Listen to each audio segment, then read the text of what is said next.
Hello.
Good morning, esteemed dignitaries and participants in the conference, my dear colleagues, ladies and gentlemen.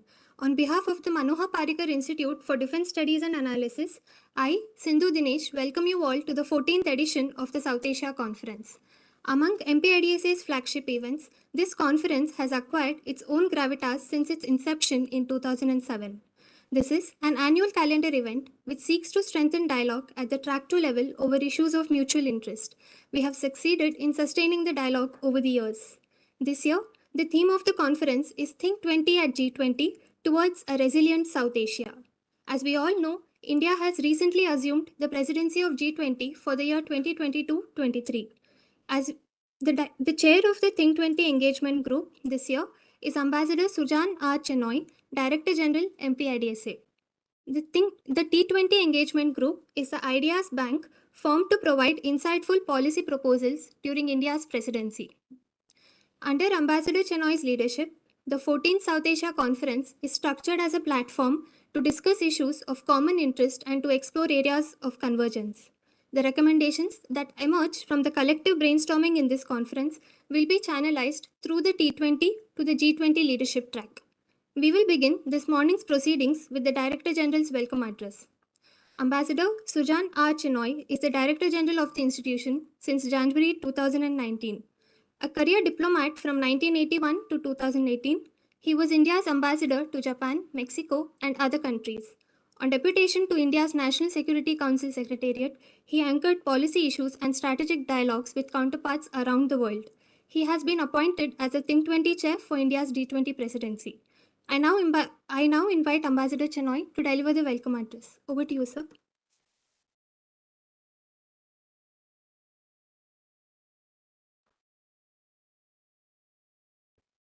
Good morning, Mr. Amitabh Kant.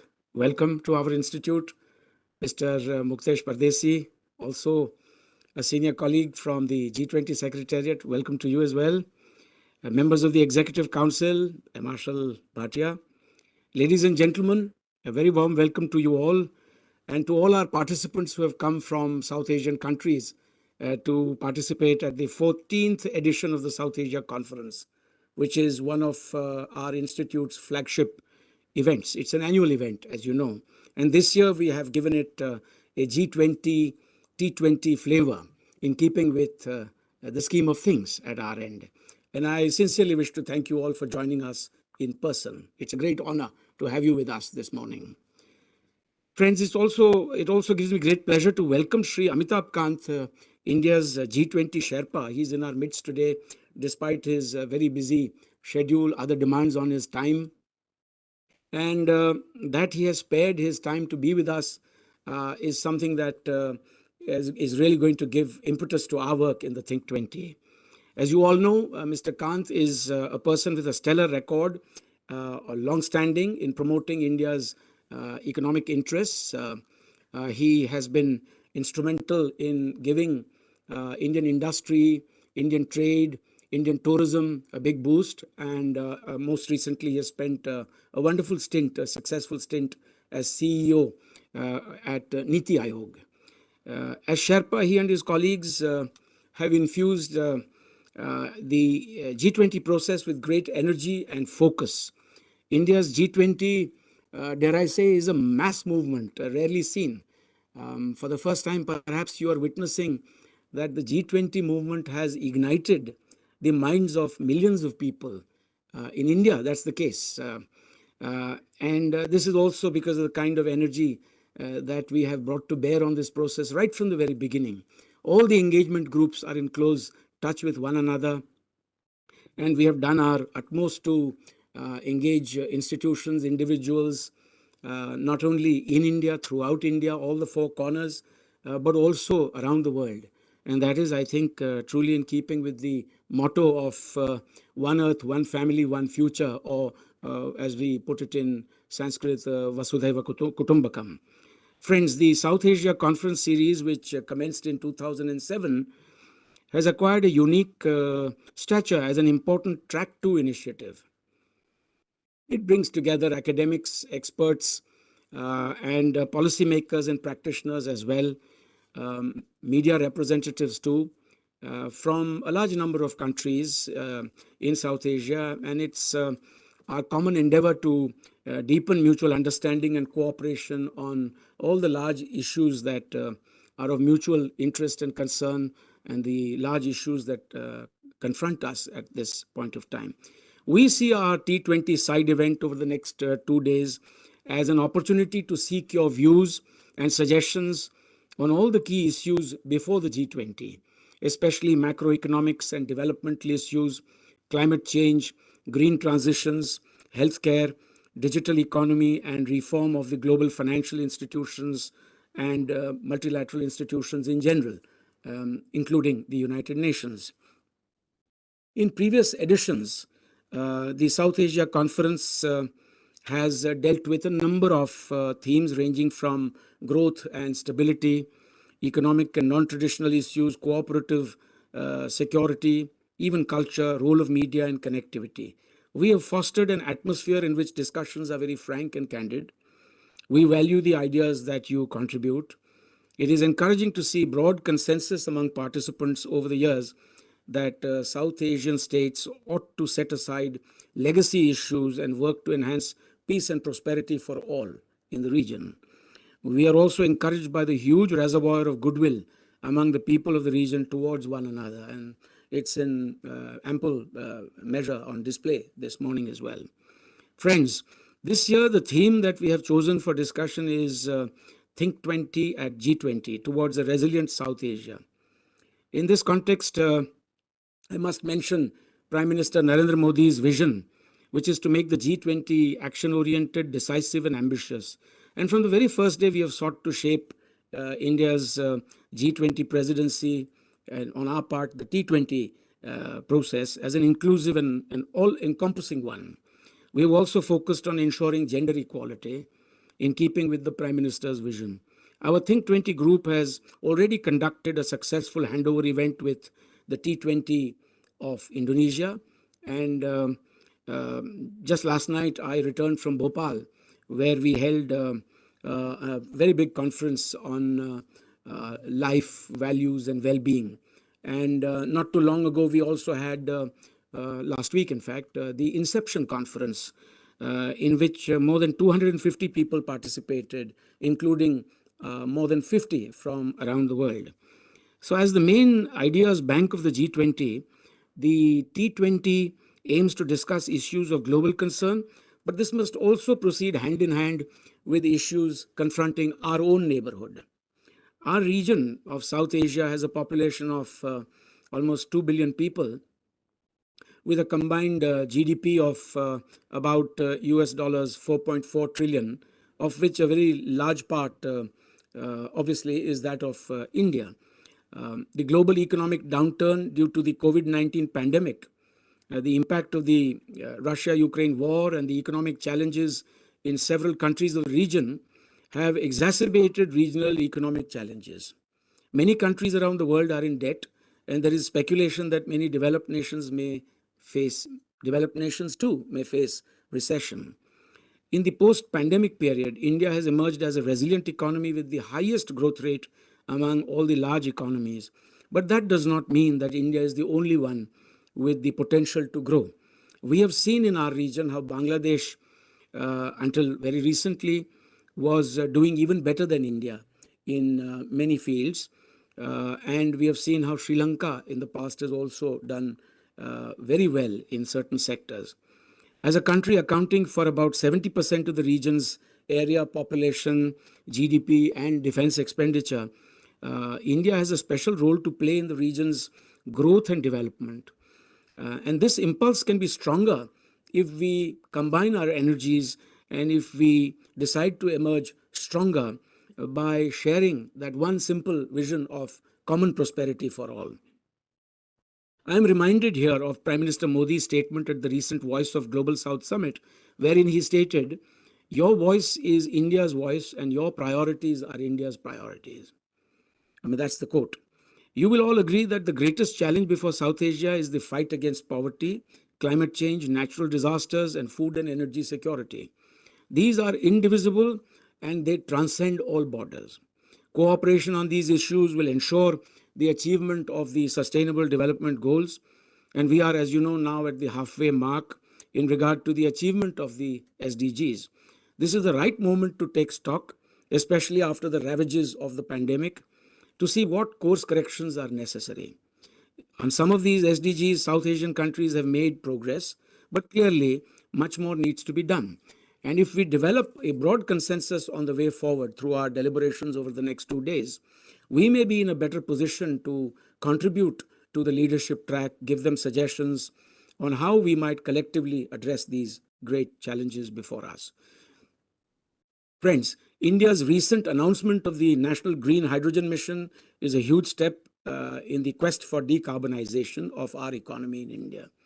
And I saw the enthusiasm and the vigor with which people participated on many such themes at the Think20 special event on lifestyle for the environment in Bhopal, as I said, held over the last 2 days.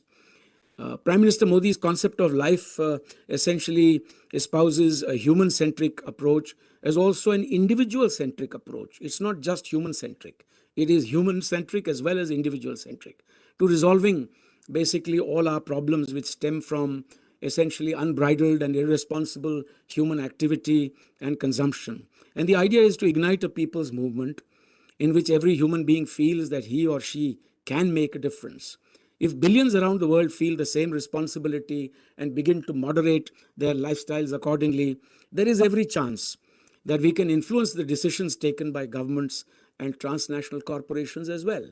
For they are also in this business of impacting on the environment, impacting on livelihoods and such like. It is time that we gave greater weightage, above all, to values and ethics, and not just country-specific interests, beggar thy neighbor, or more fundamentally, the profit principle. India's youth have also embraced digital transformation like in no other country, and there is no one better here to speak on this subject than Mr. Kant himself, because he has driven that process. I'm basically just warming you up for his keynote inaugural address that we will all eagerly listen to. But I hope in the process I also provoke him into saying many more things than he might have otherwise planned to share with you. We have seen how our digital economy is in some quarters even better than what is available in the developed West. This is anchored to the principle that India places the importance that we attach to inclusive, accessible, and affordable digital infrastructure. And through this, we've made health and education more readily available to all. We wish to share perhaps these lessons with others, including in South Asia. It's evident, friends, that our current structure of international institutions, the multilateral order, is simply not delivering at this stage. It has its own infirmities, and these infirmities have only acquired a greater salience today as a result of the major power contestation that we see, the acceleration of the differences that we have observed through the period of the pandemic. This kind of gridlock is also seen at the United Nations above all. And so it's vital that we think of ways to break out of this gridlock. The Think20 in particular must come up with some new ideas to address this stasis, if I may call it, in multilateralism, and to nudge forward the reforms in a manner that is acceptable. So essentially, we have to do it through the power of conviction. We have to be able to make our case in a very fundamentally appropriate and acceptable manner without seeking to create new points of conflict and contestation with the existing multilateral order. And the G20 gives us this genuine opportunity to work alongside the existing system and provide an opportunity to all major nations and economies to step away from that impasse in which we find the world today. The Think20 looks forward to working with the G7 through the T7, the Think7. The G7, as you know, is currently led by Japan. Japan is the president, and they too have a group like the Think20 set up 2 years ago. That's the Think7, and it's a great honor for me to acknowledge the presence this morning with us of the T7 chair, Mr. Tetsushi Sonobe of Japan, who is also the dean of the ADB Institute. So welcome, Mr. Sonobe. Thank you for joining us here. At COP27, India had emphasized climate justice and called for just and equitable transitions. And the developing countries cannot be made to obviously pay the historical burden of global warming, to which they have hardly contributed. We are at the beginning of that developmental curve, and we expect some slack to be cut to us as well as developing countries. Friends, the G20 presidency in a way is a South Asian presidency. I want to emphasize this, and that is why we are all gathered here under one roof today as a family, ought to get together, all members, before any important event. So that is how I see you, as members of one large family. This also is emblematic of the fact that we attach great importance to our immediate neighborhood. And it is in this context that you must view our initiative or India's initiatives as part of that neighborhood first policy. India has always been there, first off the block, to provide relief in the wake of tsunamis and other natural disasters, more recently the pandemic. And we must also make clear that we don't seek reciprocity, because in a family one doesn't create IOUs of any kind. We share, we care together. And that is the approach that we in the Think20 have towards our friends and members of our larger family who have come from South Asian countries. I must lament here the fact that intra-South Asian trade is abysmally poor. It's always been very poor when we compare it to other regions around the world, when we look at Southeast Asia, when we look at East Asia, when we look at the EU. And notwithstanding their own set of problems, it does strike us that South Asia has really fallen behind. And perhaps I will also urge Mr. Kant to share with us some thoughts on that, how we might improve that particular matrix to ensure a better future, not just for one country, but for all of us. We are keen to use your potential as South Asian countries to also strengthen other regional groupings, such as the BIMSTEC or the BBIN. And we want to work more closely together with ASEAN through our Act East policy. I must emphasize here, we have a very special relationship with Bhutan. Bangladesh is a key pillar of India's regional engagement, with which we have positively resolved long pending maritime and boundary issues. We have an open border with Nepal in keeping with our ancient ties and our mutual trust and confidence. Our security cooperation with a close and friendly neighbor like Myanmar has deepened in recent years. And India is cooperating closely with the Maldives and Sri Lanka, which are, again, very close and friendly maritime neighbors of long standing. And our shared maritime interests must be seen in the context of what Prime Minister Modi has described as the security and growth for all in the region concept, the acronym for which is SAGAR. It is in our common interest to keep the sea lanes of communication, sea lines of communication, beg your pardon, open, and to ensure the freedom of navigation and overflight. And I must also mention here the T of terrorism here, because unless there is peace and stability in our part of the world, we will not be able to make full use of our potential to achieve that kind of progress, economic progress and development that we seek. So we must, struggle against terrorism to ensure that this scourge is also wiped out. Friends, we breathe the same air, we drink the same water, we live in the same shared space. There's no running away from this fact. And during this conference, we will also discuss country perspectives on climate, economic, gender, and energy, and so on and so forth. We will take a deeper dive in sharing our best practices for energy transition, climate adaptability, agricultural production, water resources, disaster management, and so on and so forth. So we want to put the deliberations of our conference together, and the papers that are presented, we want to make an outcome report at the earliest, to make it available to policymakers, to Mr. Kant and to others from the G20 Secretariat, so that it gets translated to the leadership track. And I do hope that our distinguished participants from South Asia will continue to contribute to this process of deepening mutual understanding, friendship, and cooperation with us. With these words, I now request Sri Amitabh Kant, India's G20 Sherpa, to kindly share his views with the participants. I would also request him to kindly take a few questions from the floor thereafter. Thank you very much.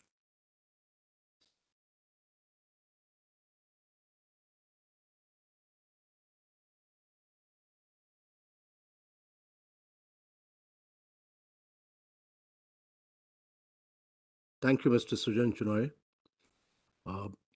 My distinguished colleague, Mr. Pardeshi,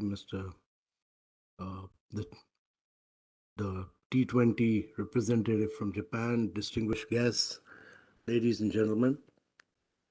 I'm truly delighted that IDSA is hosting this conference in South Asia in the context of G20. Ladies and gentlemen, India is taking over the presidency of G20 at a point of time when there are several challenges which the world is confronted with. First and foremost, it's important to realize that in the post-COVID era, there are almost 200 million people who've gone below the poverty line. There are 100 million people have lost their jobs. And we are midway through the target of SDG for 2030. And instead of progressing, we have regressed. Secondly, there's a major geopolitical challenge in Europe. There's an impact on food, fuel, fertilizer. The energy prices have gone up 3 times. And there is no end in sight to the complexity of geopolitics in Europe. Thirdly, there's a huge challenge of climate action and climate finance. If you look at achieving net zero by 2050, and most developing countries have not contributed to carbonizing the world. If you look at the total carbon space of 2,400 gigatons, which is available at 1.5 degrees centigrade, almost 90% of it has come from the developed world. But as we progress and advance, it's also incumbent on all of us, because all of us are badly impacted with the impact of climate change, and therefore it's a challenge for all of us. And the developed world, which in the name of climate justice had committed to providing $100 billion per year for the developing countries in 2009 at Copenhagen, had not lived up to it. There's a challenge of creating multilateral institutions for the 21st century, because for climate change and SDG, vast pools of resources are available across the world. It's not that money will flow in from countries. Almost $200 trillion is available. But these are private funds. These are funds, resources available with several institutional funders. but you need a lot of credit enhancement, you need first loss guarantees, you need blended finance to enable that fund to flow into developing countries. And that would require large pooling of risks associated with it. And that is a job which multilateral institutions like World Bank and IMF should play. But these countries have been doing direct lending and not indirect lending. And for the first time, the US Treasury Secretary has said that there is a need, for the first time in the history of the United States, has said very strongly that there is a need to restructure World Bank and IMF to enable them to do credit enhancement, etc. And that will enable 15x of resources to flow into the developing countries. There's also a challenge of almost 75 countries in the world facing a global debt. It's not just Sri Lanka, it's not just Chad, it's not just Zambia, it's not just Ethiopia, 75 countries.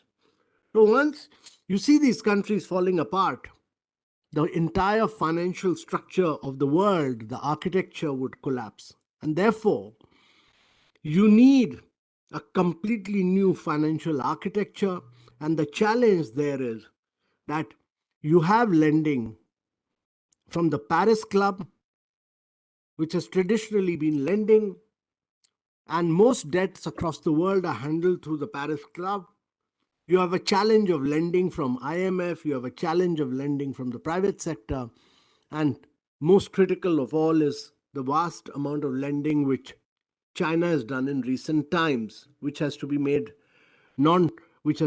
increasingly transparent and open. And all these institutions need to sit down and then settle it, because rightly, as the IMF chief has said, it can't be that IMF provides a package to Sri Lanka and that package goes to support China. All this needs to be put together to be able to set right, and that's a major challenge for the world. So, ladies and gentlemen, in the midst of all these challenges, India has taken over the presidency of G20. It takes over the presidency of G20 not as the India's presidency alone, but it takes over the presidency on behalf of the entire South Asia. Taking this presidency, as the Prime Minister has rightly said, it'll be the voice of the global South, the countries which are impacted in today's world. But when we talk about these, what are India's priorities? And that's critical to see. First and foremost, when we take over this presidency, it's important to accelerate the pace of global economy. The economy is seeing a major slowdown. There's a recession in 1/3 part of the world. And it's important to push for inclusive, resilient, and sustainable growth over a long period of time. When leaders of 20 countries, and when they meet in India, it's not just the 20 leaders, the 9 invitees, and other international institutions like United Nations, World Bank, IMF. So 43 top leaders of the world meet in New Delhi on September 9th and 10th.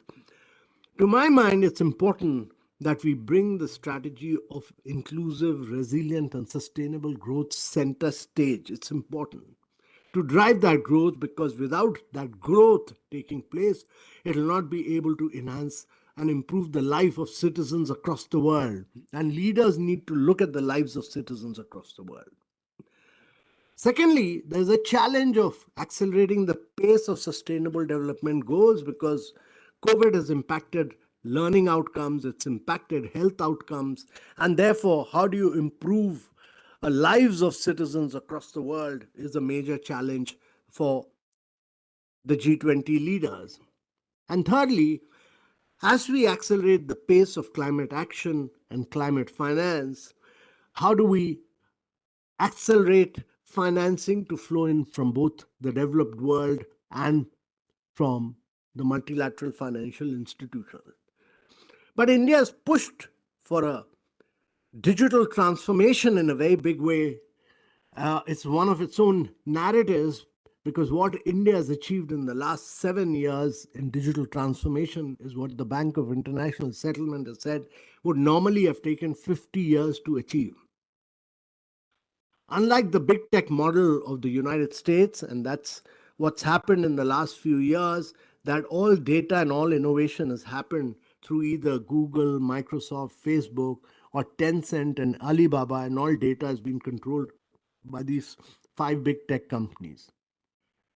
You had an alternative model of GDPR by Europe, which focused on privacy but impacted innovation.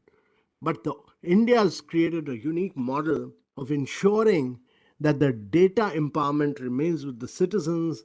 There are public and tracks on top of which we've allowed private sector to innovate.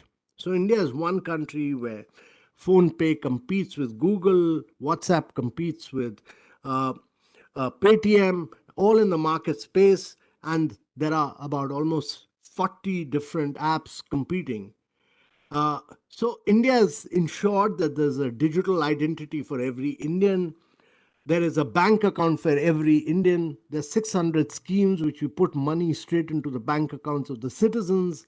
We do fast payments, and our fast payments are 11x of what USA and Europe does, 3x of what China does. So this is a unique model. We did COVID. During COVID, we've done about 2.5 billion vaccination, all paperless, cashless. We've done the Pradhan Mantri Jan Arogya Yojana, the health insurance scheme for 500 million Indians, which is all again paperless and cashless. You can be living in South India, moving to Eastern India, you'll carry your health insurance with you. So we've created the digital public infrastructure. The challenge for the world is that there are 4 billion people in the world who do not have a digital identity, 2 billion people who do not have a bank account, and 133 countries in the world do not have fast payments at all.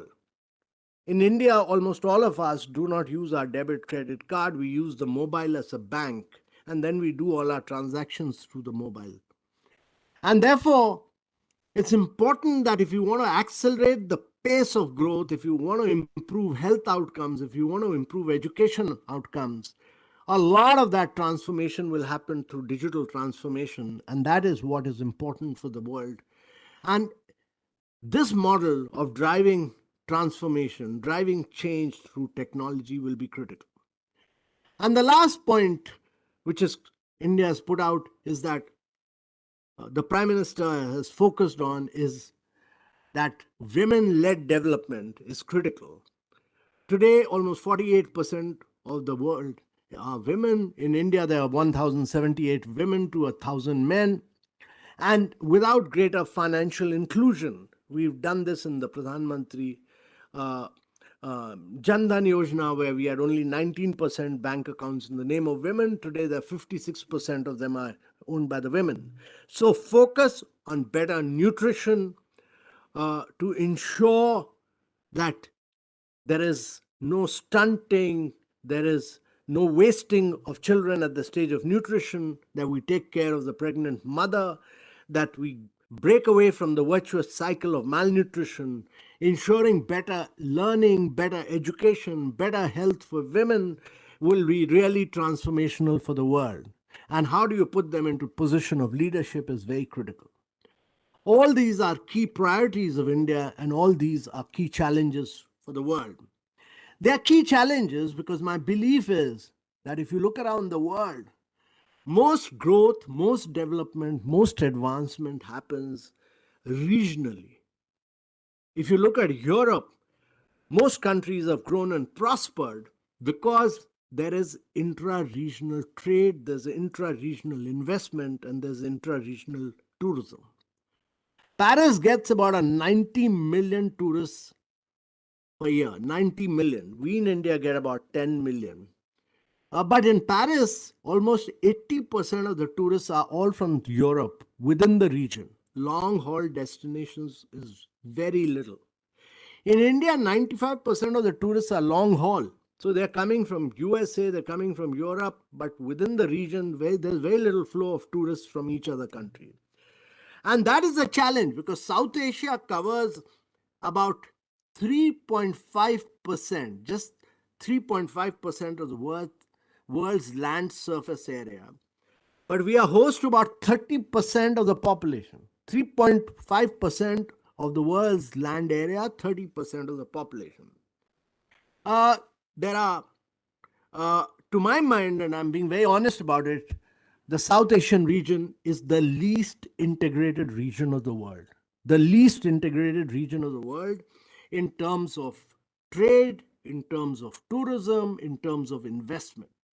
And therefore, if South Asia has to grow, if it has to prosper, if it is to see the prosperity of its citizens, if it has to improve the quality of life of its citizens, if it has to improve learning outcomes, health outcomes, there is a need for greater integration of the region as a whole. And this is important because intra-regional trade in South Asia is a meager 5% of the total trade that these countries do. Just 5% of the total trade that we are doing is intra-regional. Out of the total trade that is taking place in the world, only 1.9% of the total trade in the world comes from the South Asia region. Nowhere else does this happen.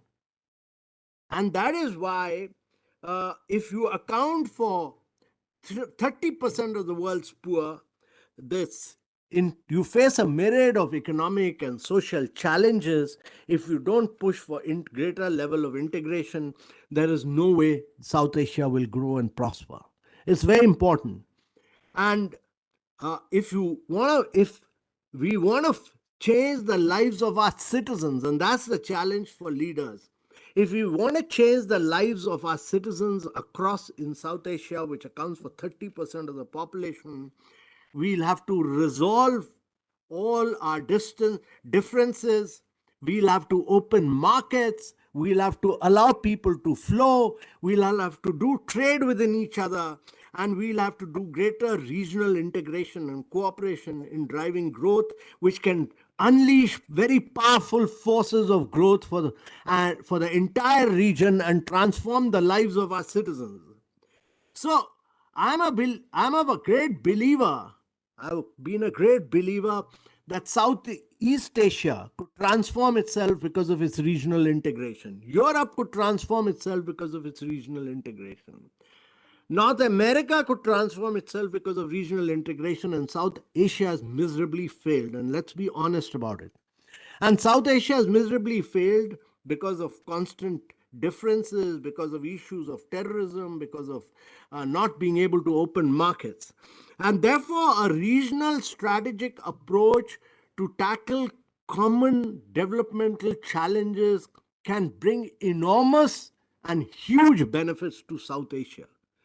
We must all understand this. And this will really lead to a huge amount of synergy on infrastructure, on climate resilience, on capacity development, on SDGs. And therefore, this will really improve and enhance the quality of life of our citizens. I'm a great believer that countries must strengthen their supply capacities, improve infrastructure, and remove border impediments. There's a very unique book which all of you must read. It's by a person called Joe Studwell. It's called How Asia Works. And what Mr. Studwell, after detailed study, and his study was largely on how countries have transformed themselves post-World War II. How not merely Taiwan, Korea, China have transformed themselves, many countries have transformed themselves, and they've done exponential growth in these countries was largely because of their ability to unleash a vast range of reforms, get into sunrise areas of growth, break their political differences, work together, and work with close partner countries and forget their border differences and look to the future. And I think it's important that in South Asia, we must have the vision, we must have the foresight, we must have the perspective that we play a very, very critical and an instrumental role in the renaissance of the global economy, which is what the IMF has said, that South Asia, more than 150 million people in South Asia region will enter the labor market by 2030. The young and large workforce of South Asia is its strength. India, Bhutan, Maldives, Nepal, Sri Lanka are poised to become major tourism exporters for the coming decade. They are poised to become the major skill exporters. They have the ability to capture labor markets of the future. They have the ability to ensure that every single worker, every single manager will be all from the South Asia region. And therefore, this is in the coming decade, our region has one of the highest proficiencies of English language. It has the highest number of ability to have the highest number of skilled workers, and it has the ability to expand very rapidly in the service sector. It has the ability to seize the demographic dividend that we have, and therefore, like the Prime Minister said, we represent the voice not merely of India, but we represent the voice of South Asia and Southeast Asia. Our presidency will be very action oriented. It'll be very, very forward looking. It'll be inclusive, and it'll be the voice of each one of you. And therefore, ladies and gentlemen, that's all right. That each one of you must count on us. We look forward to a period of G20. We look forward to a G20 where we are trying to make a difference to the world. We are looking at our G20 as being very, very human centric. We are looking at our G20 as being very decisive, being very action oriented, because never again will you get an opportunity when 4 developing countries, one after another in G20, will host the G20 presidency. If we fail, it'll be because of all of us. If we succeed, we'll put the developing countries on the world map, that we are able to make a difference to the world. And this is important because if you look at the global market share, the share of the developed world is declining, the share of emerging markets is growing. But how it expands, how it grows, how it further is able to transform into improving lives of its citizens is a function of how rapidly we can regionally integrate ourselves to the benefit of our citizens for trade, investment, travel, and tourism, all these areas. And that's why we look forward to your recommendations. We'll greatly benefit from your insights, and whatever you recommend, we'll be very happy to take it forward in the substantive track of the G20 presidency. Thank you very much, ladies and gentlemen. Great pleasure.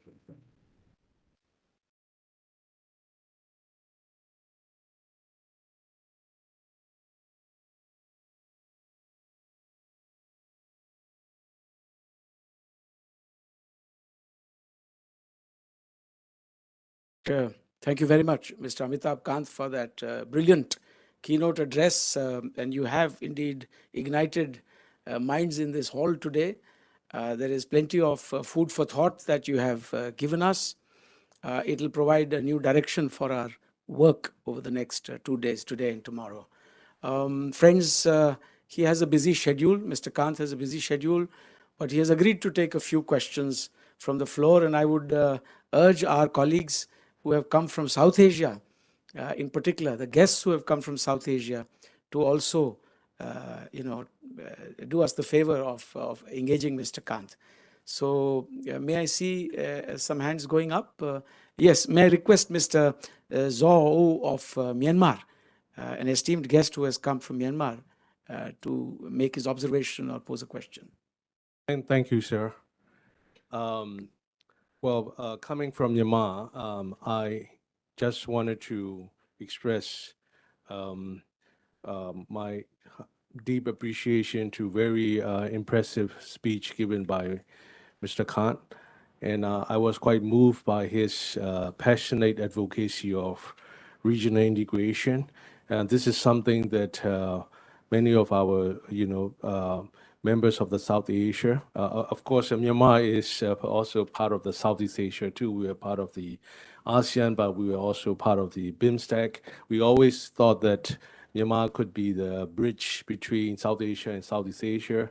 Maybe perhaps this is where we wanted to ask a question whether your proposal about what India has succeeded a great deal of digital transformation, whether that could be something that can offer to many of India's neighbors in terms of integrating the region, because China has a huge proposal of the BRI, which tends to focus more on the hardware part of the infrastructure, whereas maybe India can also take on the software aspect. I said that because, as you may know, Myanmar has been exporting pulses to India for the last 30 years, 40 years. Where, since we're part of the British India, we tend to cultivate a lot of food for India.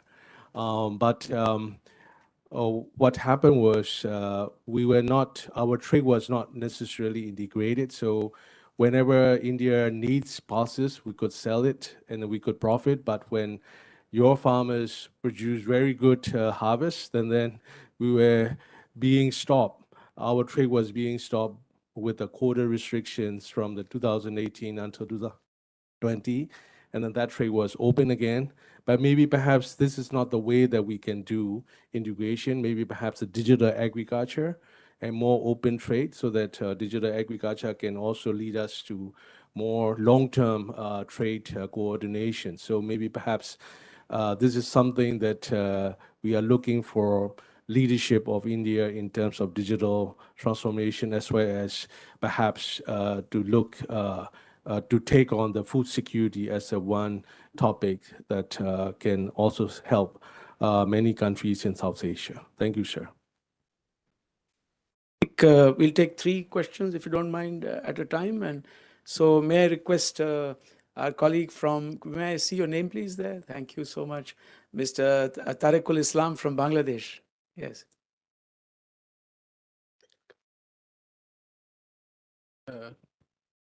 Thank you very much for the very insightful speech. And you have rightly pointed out that the lack of regional integration in South Asia is one of the regions that our region did not prosper compared to other regions. So my question is, as president of G20 and as one of the largest economy in South Asia, so what is India's strategy to enhance the regional integration in terms of trade, in terms of investment, and in terms of the tourism, etc.? Thank you. I saw a hand go up there. So first, Ambassador Yogendra Kumar, and then I'll come to you, sir. First of all, congratulations to our Sherpa, I think, for a fan and great leadership of the G20, as you said, the G20 movement. My question actually a little more procedural. I was hearing on the already yesterday that from the common citizenry of India, the T20 are inviting proposals which can be considered and, if necessary, even sort of consolidated for presentation to the leadership. But interestingly, it said that the abstract for that have to be given by today, which is actually so. I heard it yesterday, and today the deadline for the abstract. So I'm wondering, what is the flexibility and what is the way in which possibly, let's say a wider kind of a. Anyway. All right. I mean, the leadership. Thank you. We will not trouble him with that nitty-gritty of the abstracts and all that, because that's something that T20 will manage. We want to engage Mr. Kant and his expertise and experience on the really substantive parts, and therefore I also turn to Mr. Ajay Dikshit, please. Thank you, Chair. Thank you, Mr. Kant, for setting out the scene, the priority and challenges and achievements that India has made. You rightly pointed out South Asia is least connected in terms of tourism, trade, and others. But the other reality is we are hydroecologically connected. And then you also talked about the climate challenge. Now, A lot of climate impact. I work on climate change impacts and adaptation particularly. A lot of the impacts cascades through the water cycle. Then, of course, these cascades through boundaries. In terms of knowledge, how you adapt, it's still a kind of evolving understanding, sort of a science, quote unquote, if I will. Could you please reflect on, how we could come together in sort of enhancing knowledge, experimenting, researching, sort of iterating, and then kind of bringing those understanding at policy level at different scales, and how that opportunity could be enhanced, given the fact that we still need to do a lot in terms of how we allow large section of our population to adapt to this sort of you know crisis that's emerging. Yes, finance is important. Yes, the question of climate justice is clear. Nevertheless, there is a lot that we need to do within our country and also regionally. So I would really appreciate if you could sort of reflect on how that, way forward would happen. Thank you. Yes, thank you, Mr. Dikshit. He's from Nepal, one of our esteemed guests. Over to you, Mr. Khan. Couple of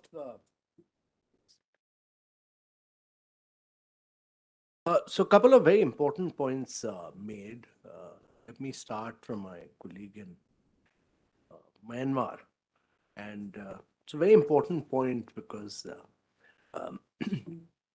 India has done some unique things on digital transformation. It has actually used digital technology to transform the lives of its citizens. And I've seen the lives of Indian citizens getting improved through, Diksha and Swayam in education. Seen this improve through the Pradhan Mantri Jan Arogya Yojana, which has provided health insurance, which is totally digital. I've seen this through the CoWIN app, which has been totally transformational. I've even seen transportation in India improve very radically through the FASTag movement. We have DigiLocker, where all our documents can be stored. And therefore, as I said, a study by Bank of International Settlement said that what India has achieved in 7 years would have normally taken it 50 years to achieve. Now, what India has done in terms of transformation is not for India alone. The identification, the data empowerment, the linking it up with the bank accounts, the fast payments. India has made it available to several countries already. And we'll be very delighted and happy to take this to all parts of the world, particularly the developing South. It's very, very important that we do this, and we'll be very happy to take it to any part of the world. All India needs to do is to put all this in a cloud, in a box, and take the cloud in a box to the rest of the world. But the challenge there is that a lot of this could be achieved because of the political will and the focus on governance. Because India, during 2015 to 2018, actually created about close to 500 million bank accounts. Every second bank account opened, 55% of the bank accounts opened during 2015 and 18 were opened in India. Every second bank account was opened in India. So it requires a lot of huge administrative and political will locally in the country in which you are taking it. It can't be that you take digitization and take it into another country and implement it without participation of the local government and the local citizens. It has to be a partnership effort. That's important. So to the other question, I wanted to just say that most estimates suggest that while the formal trade, intra-regional trade is very low within the region, it's just 1.9% of the global trade. Less than 5% of the trade that we are doing our trade is we are doing within the region. But what is happening is that There's a volume of informal trade in South Asia is much higher than the formal trade.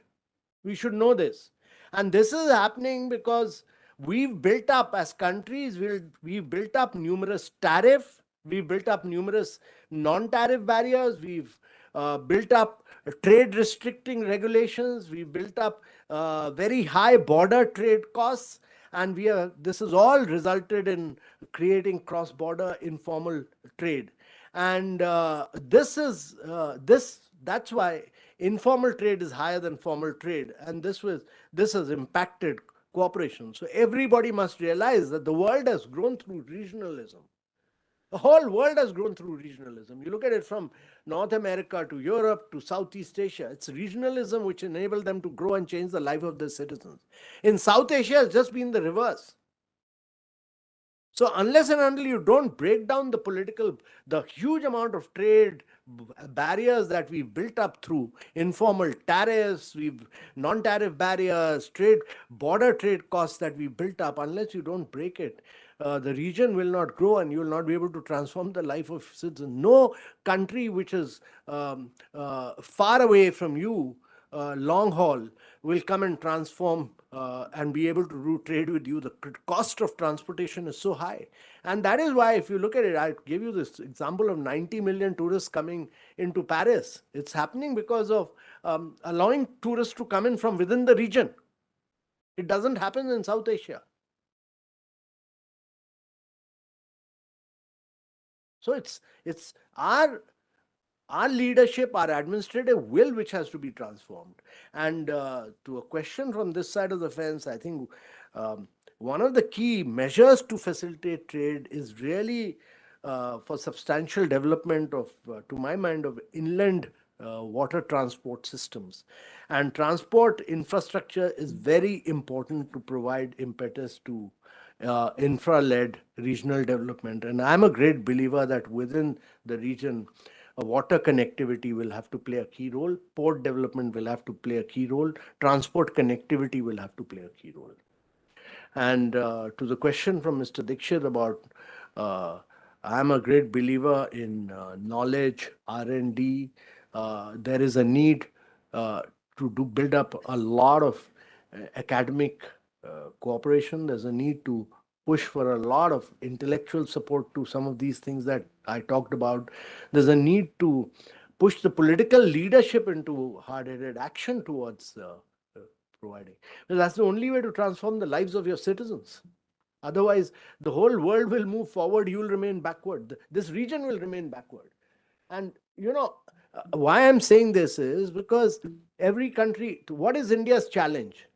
India's challenge is to grow at 9 to 10% per annum year after year after year for 3 decades or more to provide a better quality of life for its citizens. Now, growing at 9 to 10% means that you have to integrate yourself trade-wise with some countries. If it will not happen with South Asia, you will do it, as Myanmar said, you will do it with Southeast Asia, you will do it with Europe, you will do it with other parts of the world. But then the region will suffer. Each one of us has to grow. Each one of us has the potential to grow at 9 to 10% per year.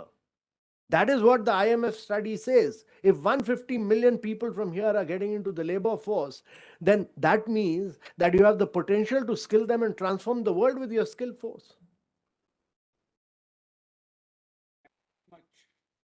Thank you very much. I also want to acknowledge the presence of the Su Sherpa, Mr. Abhay Thakur, who has joined us. Look, we are running out of time now, so I think I had been told that he would have to leave at 11 o'clock. We have actually imposed ourselves on his time.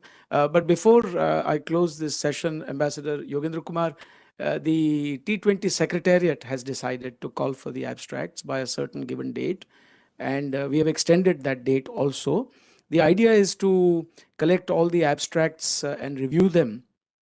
And there are a lot of abstracts coming in by the end of this month or the first week of February. And then we also have to call for papers, and that will also take time to sift through and to decide on the suitability of the policy recommendations. So do bear with us, because if we don't get this work done in time, we will not be able to input it in time to the leadership track. So there is a sense of urgency there as well. With these few words, I will now request Ms. Sindhu Dinesh to kindly deliver the vote of thanks. But from my side, I do want to say that it has been a very rich session on account of what Mr. Kant has said, particularly. And the one key takeaway for me is that unless there is regional integration, regional flows of trade, investment, finance, even tourism, as he pointed out, we will not be able to be, sort of part of this shared prosperity. We will then do well in pockets here and there, but we need to have a shared prosperity, and we must look upon each other's future with that very sanguine confidence that in your growth lies my happiness, and in my growth lies your happiness. I think that is something that we must all strive for, since we are laggards in this regard, as he very bluntly put it for us. So with these few words, I, on my part, convey my warmest greetings to you once again, and my deepest gratitude on behalf of the T20 engagement group. As chair, I thank you for sparing your valuable time. Thank you. Please do give him a very big hand.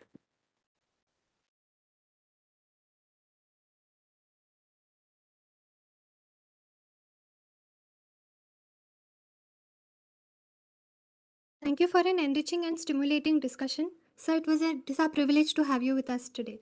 I'm sure this will set the tone for the conference. Now we have come to the close of the inaugural session.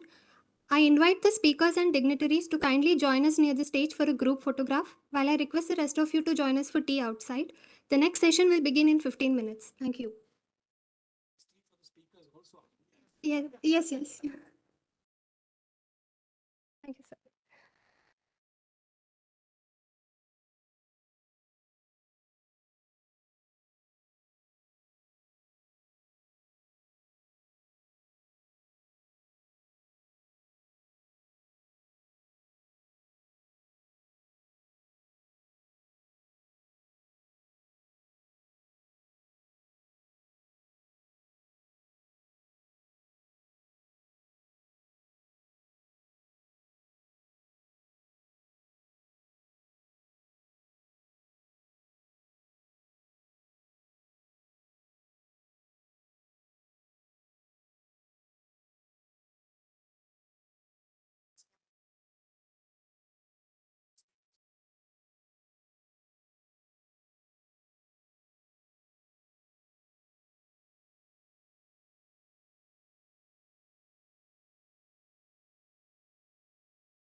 I'll just, You have sorry, to- scroll no, right. You have to just switch it on. It's off, green. Acha. As soon as you drag it down, it will green appear. Okay, drag it down. It becomes green, then scroll right, right, left, left, right. right, Yeah. left, right. You can try that. Perfect. Okay, I'll very take good. the full screen from there only. What do you mean? Oh, you'll make The this full full screen. screen, right? Yeah. Tick. And this will remain on and You have to press this button. Sure, Wait sure, for 2 seconds. Yeah. As soon as you press, it will bring. okay. It's a blinking light. Okay. If I'll approve the request, you are on. You are ready. Okay. And it will remain blinking throughout, is it? Okay. I press. Wait 2 seconds. I'll approve from there. Hmm. It's on. Okay. If you have anything on maps, then you can use the slide. Just In like case I just have to mark things. emphasize anything. Yeah. Sure. Thank you.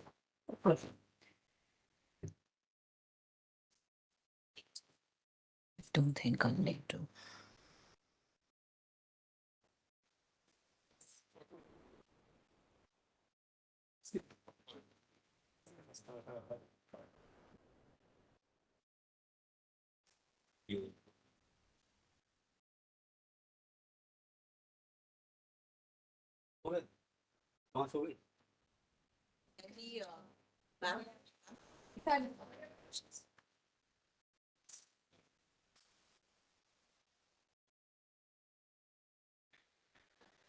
आप just one minute. एक minute ये पानी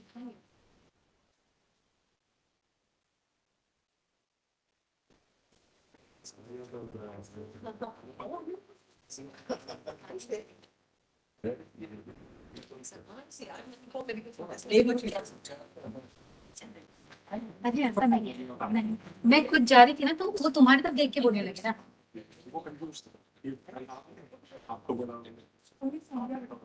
हाँ मैं जा ही नहीं थी वो जैसे तुम्हें बोलने लगे ना तुम्हें रुक गई वहाँ पे अदरवाइज मैं जा रही थी जल्दी जल्दी अरे हाँ आपने किया था यहाँ पे जब आपको बोला ना सर बॉटल खाया था आपने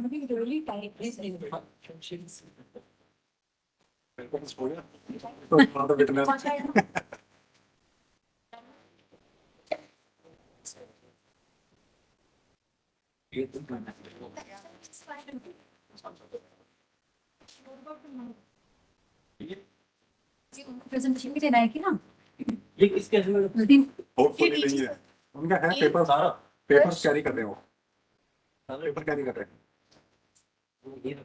इसको अभी क्लीन करके नहीं 7 आप इसको 1 मिनट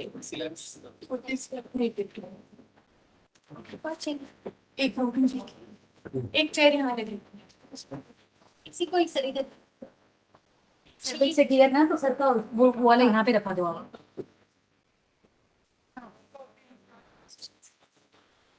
सर हाँ लाइव में आ रहे लाइव लाइव स्ट्रीम हमारी वॉइस आ रही है स्क्रीन क्या कर रही है He's the same.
May I request all backbenchers to come up and sit in the middle of this auditorium?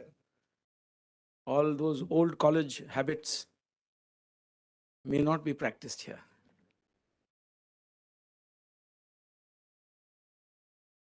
And will some colleague kindly do me the favor of requesting anyone who is outside in the foyer to also join us?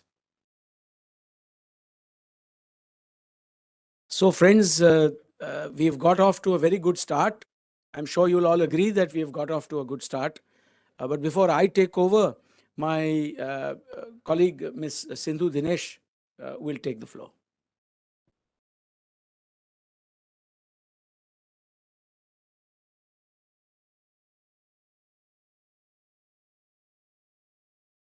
Greetings and welcome.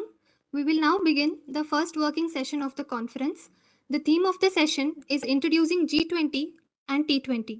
The session will be chaired by Director General MP-IDSA, Ambassador Sujan R. Chenoy. It also gives me immense pleasure to introduce the speakers of the session. I welcome Ambassador Rajiv Bhatia, who is a distinguished fellow of the Foreign Policy Studies program at the Gateway House. He has served as ambassador to Myanmar and Mexico and as High Commissioner to Kenya, South Africa, and Lesotho. He is the chair of FICCI's task force on blue economy and served as chair of the core group of experts on BIMSTEC. Joining us online is Dr. Sandhya Purecha, who is the chair of Women 20 for India's G20 presidency. She is an internationally renowned scholar and performer of Bharatanatyam. Dr. Purecha has been a recipient of several awards, including the National Sangeet Natak Academy Award for overall contribution by the Government of India. It is my privilege to also welcome Mr. Abhay Thakur, who is the Additional Secretary and Sous Sherpa during India's G20 presidency. He has served in various capacities in the Indian missions abroad in Moscow, London, Tel Aviv, and as High Commissioner of Mauritius, Nigeria, Benin, Chad, and ECOWAS Commission. He has also served as a director in the External Affairs Minister's Office and as Joint Secretary North.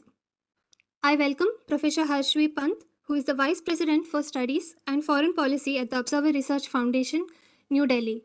He is also the co-chair of the T20 Task Force 7 on Reform Multilateralism. He is the Honorary Director of the Delhi School of Transnational Affairs at Delhi University. I also welcome Mr. Rohan Jaitley, a member of the core group of T20 and is a lawyer based in Delhi. He is experienced in handling matters of commercial laws, intellectual property rights, constitutional laws, regulatory laws, and arbitration. Additionally, he represents the Union of India before the Supreme Court of India and has assumed the role of President of the Delhi and District Cricket Association. It is my pleasure to finally welcome Ms. Sunena Kumar, who is a Senior Fellow at the Observer Research Foundation, New Delhi, where she works on gender and sustainable development.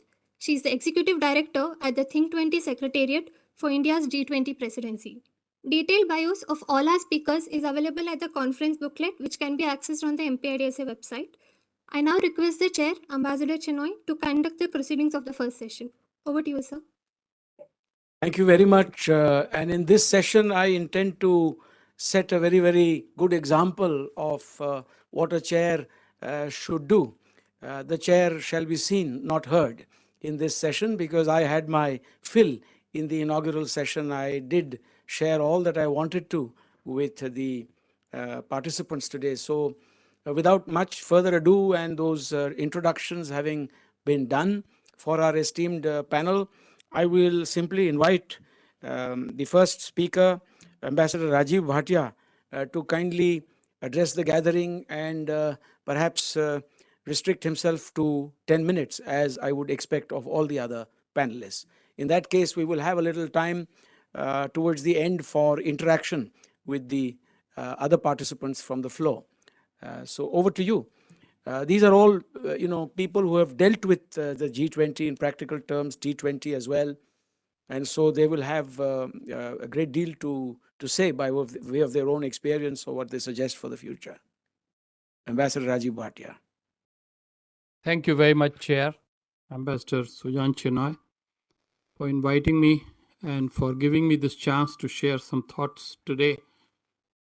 The room is so nicely warm and pleasant that I thought I should come and stand before you so that I can put some energy in my presentation.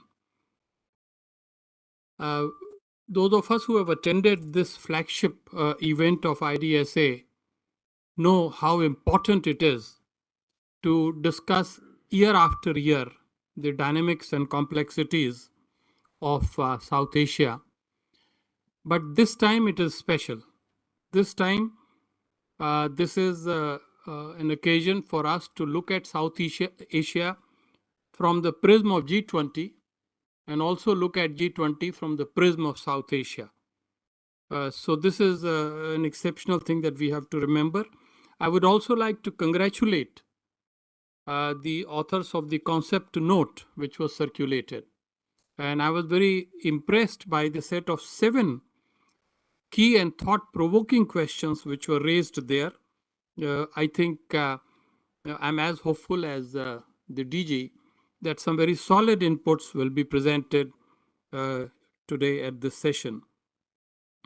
What I plan to do is to adopt a macro picture approach, and I'll do so by restricting myself to making 5 what I think are pertinent observations on this theme of the session.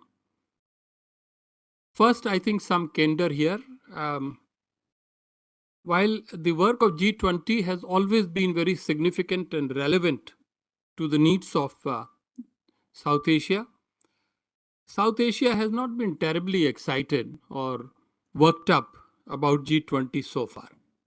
I think the only country which has been a consistent participant and a very enthusiastic participant has been India. But the neighbors, have had other preoccupations, other multilateral groupings, and therefore their interest has been rather limited. But this must really change now, and this is my second point, because the priority themes of G20 presidency of India are so deeply meaningful to the peoples of our region that we can really no longer afford to ignore G20, which now has virtually come home. When G20 pushes itself to secure resilient economic growth and also to address some of the major challenges facing the countries, obviously South Asia can ignore all this at its own peril. But then in my third segment, I have to once again say that the basic features of South Asia today, talking politically, economically, socially, does give us a sense of realism. It does dilute our enthusiasm a little bit, but I think it's important to talk frankly.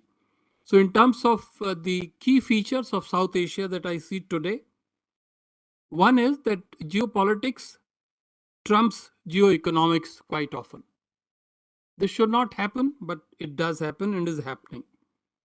Secondly, as we heard this morning, the state of regional integration, economic linkages, infrastructure connectivity, they are still at very modest, if not low levels.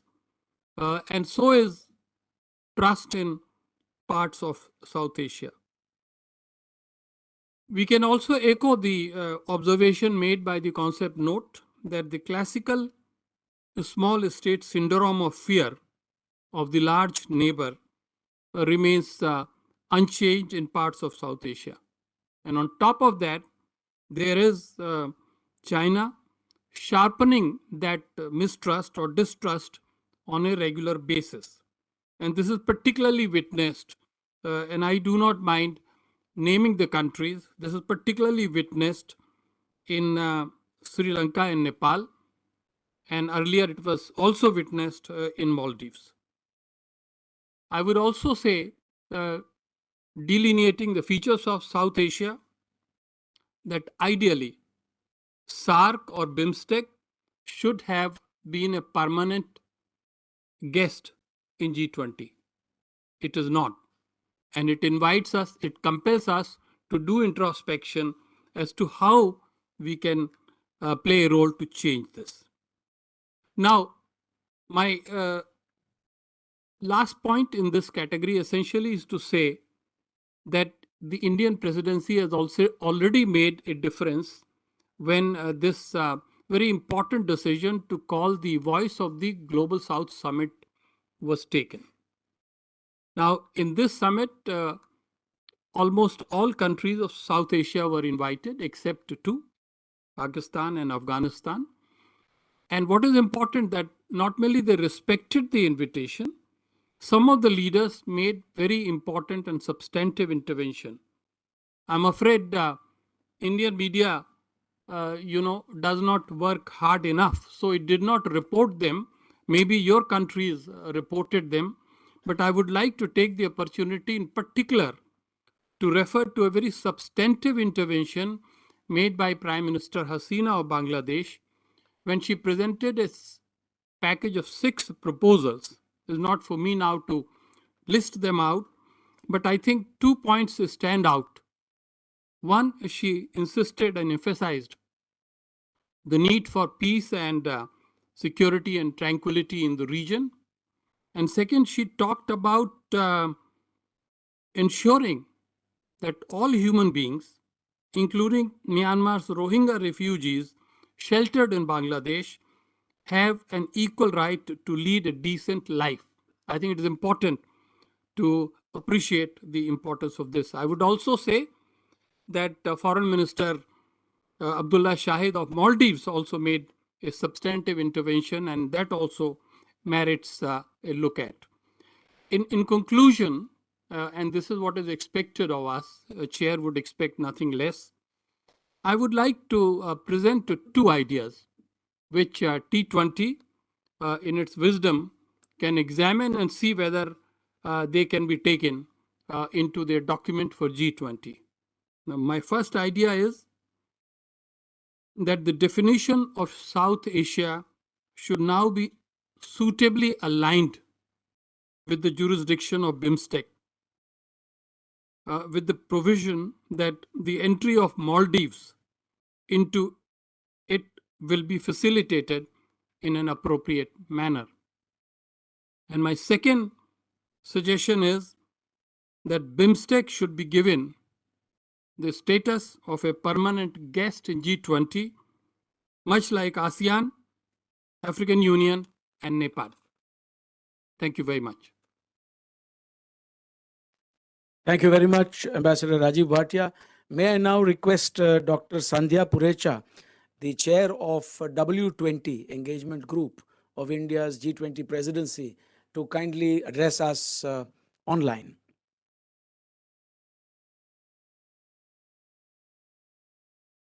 Namaste, Namo Namaha.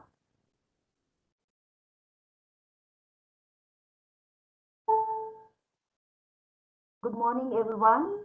It's an honor to be part of this interactive panel at the 14th edition of the South Asia Conference organized by Manohar Parrikar Institute for Defence Studies and Analyses. As a chair of W20, it is my privilege to be in your presence and would love to speak about our engagement group. W20 Women 20 is the G20's official engagement group for gender equity, which was established in 2015 during Turkey's presidency. Our goal is to ensure that gender equity issues are addressed during G20 discussions. Furthermore, we seek to ensure that G20 leaders' declaration includes commitments and measures that promote gender equality, economic empowerment, and political representation for women. This year, the conference is focusing on a very important contemporary challenge that is building a resilient South Asia. India has been appointed as the presidency of G20, which is the premier forum for international economic cooperation with the theme of Vasudhaiva Kutumbakam, one earth, one family, and one future. India has shown its commitment to this theme in the past as well as through its neighborhood first policy, security, and growth for all in the region, Vaccine Maitri and other collaborative initiatives in the South Asian regions. Being the only South Asian country in G20, India will act as the voice of the entire South Asia and will advocate for the issues of the entire South Asian region. In doing so, we will stay true to the vision of our Honorable Prime Minister Shri Narendra Modi ji that India's G20 presidency will be inclusive, ambitious, decisive, and action oriented. W20 India vision is to create a world of equality and equity where every woman lives with dignity, and the mission is to remove all barriers to women-led development and ensure an enabling environment and ecosystem for women to thrive, transcend, and transform their lives as well as the others.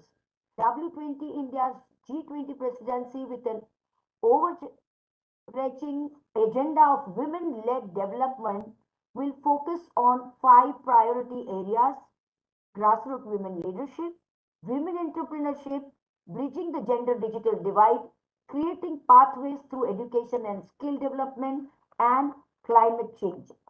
Even though South Asia has tremendous potential for growth and prosperity, it has faced multiple shocks such as COVID-19 pandemic and the war in Ukraine, which have hindered the growth in the region.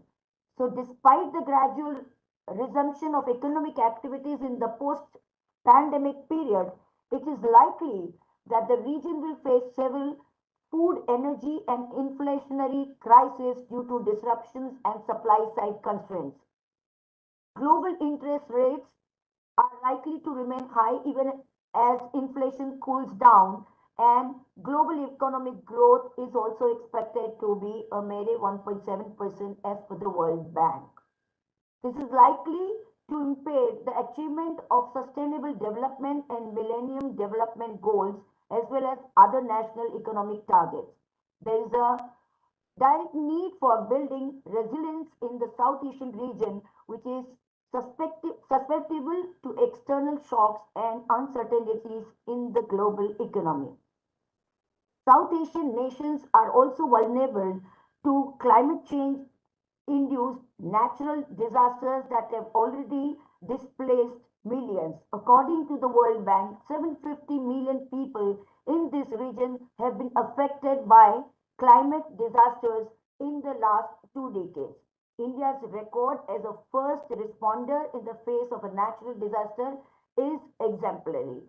Under the Sagar initiative, the security and growth of all in the region, India is working with the multiple partners to foster economic growth and security in the region while simultaneously tackling threats like natural disasters.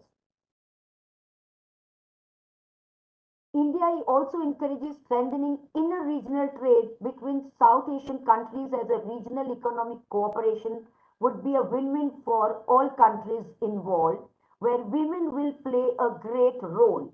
By leveraging regional trade connectivity and investment through the South Asian Free Trade Agreement, which was set up to reduce customs duties and promote competitions, India aims to facilitate trade between South Asian countries.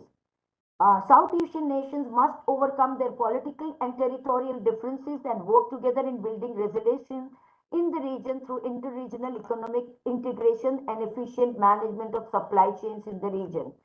India shall continue to strengthen its efforts to seek cooperation between the South Asian nations and fulfill its G20 presidency vision of inclusivity by putting forward the most pressing concerns of the South Asian countries. In doing so, India will ensure that every member of our global family gets adequate representation in the G20 Leaders Declaration. And I'm confident that with the power of the women, all the sisters of G20 nation countries, in the G20 nations, we can build the stronger partnerships and carve out a new dimension of cooperation. Warmest gratitude and thank you for inviting me. Thank you very much. Thank you very much, Dr. Sandhya Purecha, for your wisdom and the words that you shared with us in your capacity as chair of the W20.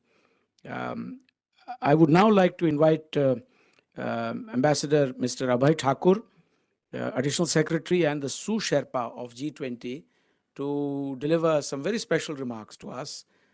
He, I think, in a way also is representative of the Global South, given his rich experience in a number of countries. And he has also dealt with South Asian countries, as was mentioned earlier, as JS North. So I think he's really the right person to give some new thoughts and guidelines and directions on our work as well. Over to you. Thank you, sir, for exceptionally warm words of welcome. I don't know how much of it I deserve, but I will try to do my best. Ambassador Chinoy, sir, Director General, IDSA, Ambassador Rajiv Bhatia, Dr. Sandhya Purecha, Professor Harshvi Pant, Mr. Rohan Jetli, Mrs. Sunaina Kumar, distinguished guests, ladies and gentlemen. At the outset, I thank IDSA for the invitation extended to me, and I congratulate you for this very important T20 session, which is essentially a deep dive into distilling a South Asian perspective on growth and resilience in the context of our G20 presidency. This is especially important this year when the world is facing various multidimensional challenges, ranging from climate change and lack of progress in SDGs, to economic slowdown, debt distress, uneven pandemic recovery, food and energy insecurity, and geopolitical conflict. The South Asian region is not immune to these challenges. As we see it, within these challenges yet lie an opportunity to provide fresh perspectives and durable solutions. Furthermore, the Indian presidency of G20, which began in December 2022, provides us with a unique opportunity to impart a South Asian narrative to the global consensus. The G20 is the premier forum for international economic collaboration. This year, the G20 is guided by our ancient ethos of Vasudhaiva Kutumbakam, one Earth, one family, one future, as the G20 theme. The Earth in the G20 logo also denotes our pro-planet approach, and the lotus represents growth amid challenges. As G20 presidency, it is our intent to carry all countries with us and leave no one behind. This was highlighted by Prime Minister Modi as well, when he said that our presidency would be inclusive, ambitious, action-oriented, and decisive. In this spirit, we recently concluded the Voice of the South Summit, in which countries of the Global South put forth their views on issues of importance to them. We had envisaged this summit to act as a platform to generate ideas from the developing world that would inter alia feed into the process leading up to the G20 Leaders Summit in 2023, as well as at other key international fora. We value our engagement with the Global South in the G20 process and will work with them to engage them in the coming months to take forward the development agenda in the G20 and to collectively power tangible and long-lasting actions on key issues. You would have also noted that as the presidency, we have invited various countries from the developing world as guest countries, including Bangladesh from our neighborhood, as also Egypt, Mauritius, Nigeria, Oman, Singapore, Spain, and UAE. Bangladesh's presence in the discussions would amplify the South Asian voice on the G20 table. Nepal has been attending a number of finance track meetings. Bhutan has addressed special side events on the development working group. Sri Lanka is an important area of discussion on debt issues in the G20. We believe that some of the key conversations that G20 will be having this year have particular relevance for South Asia. Some of it emanates from India's own experience with development. For instance, the pursuit of technology transformation through digital public infrastructure, green development and life, inclusive and resilient growth, etc. Let me elaborate on this aspect a bit. The South Asian region is particularly vulnerable to climate change, but even with the looming climate change, as developing nations, we need to continuously address the development needs of our population. For us, climate action and progress on SDGs go hand in hand. They are two sides of the same coin.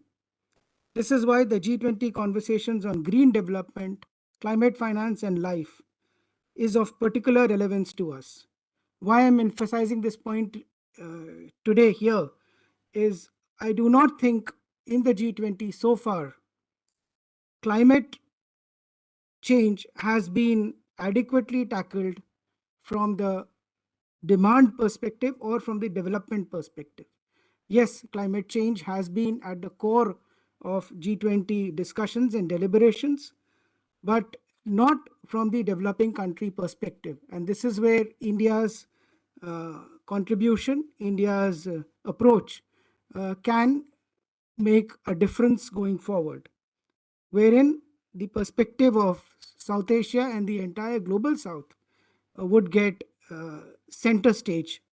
What we are trying to affirm here is we cannot have green transition without economic development.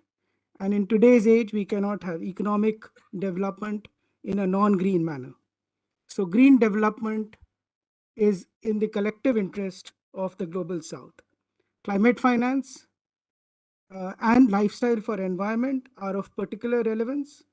We hope to engage the G20 on the question of setting a new quantified collective goal of climate finance from a floor of $100 billion per year, on green transition finance, on credit enhancement by multilateral development banks, on innovative financing instruments such as blended finance, etc.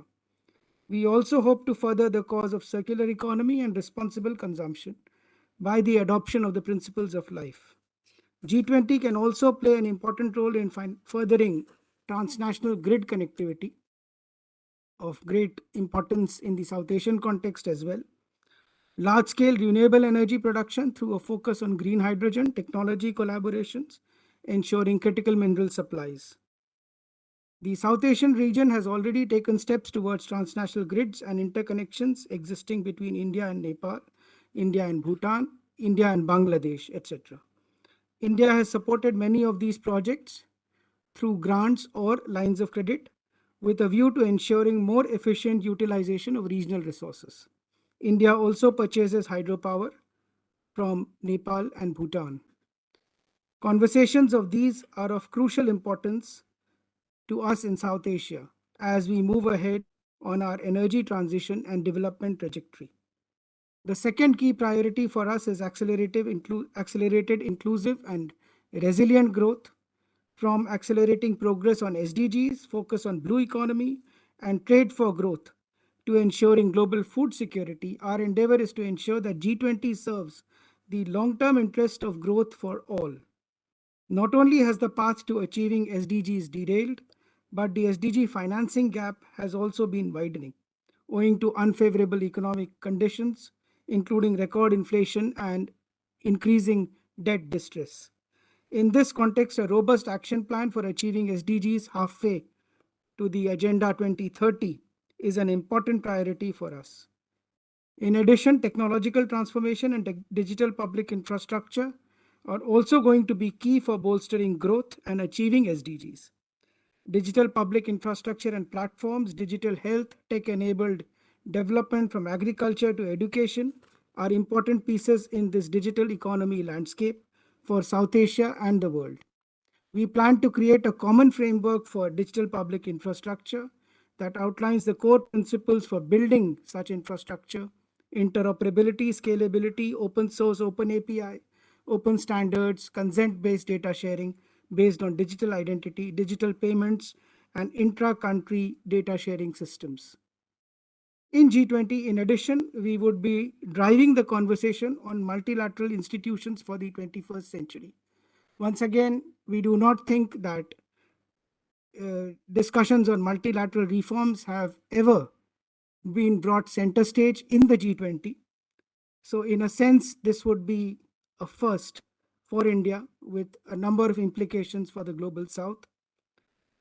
And we will focus on the need for comprehensive reforms if the multilateral institutions are to deliver solutions for the pressing and evolving challenges of our time.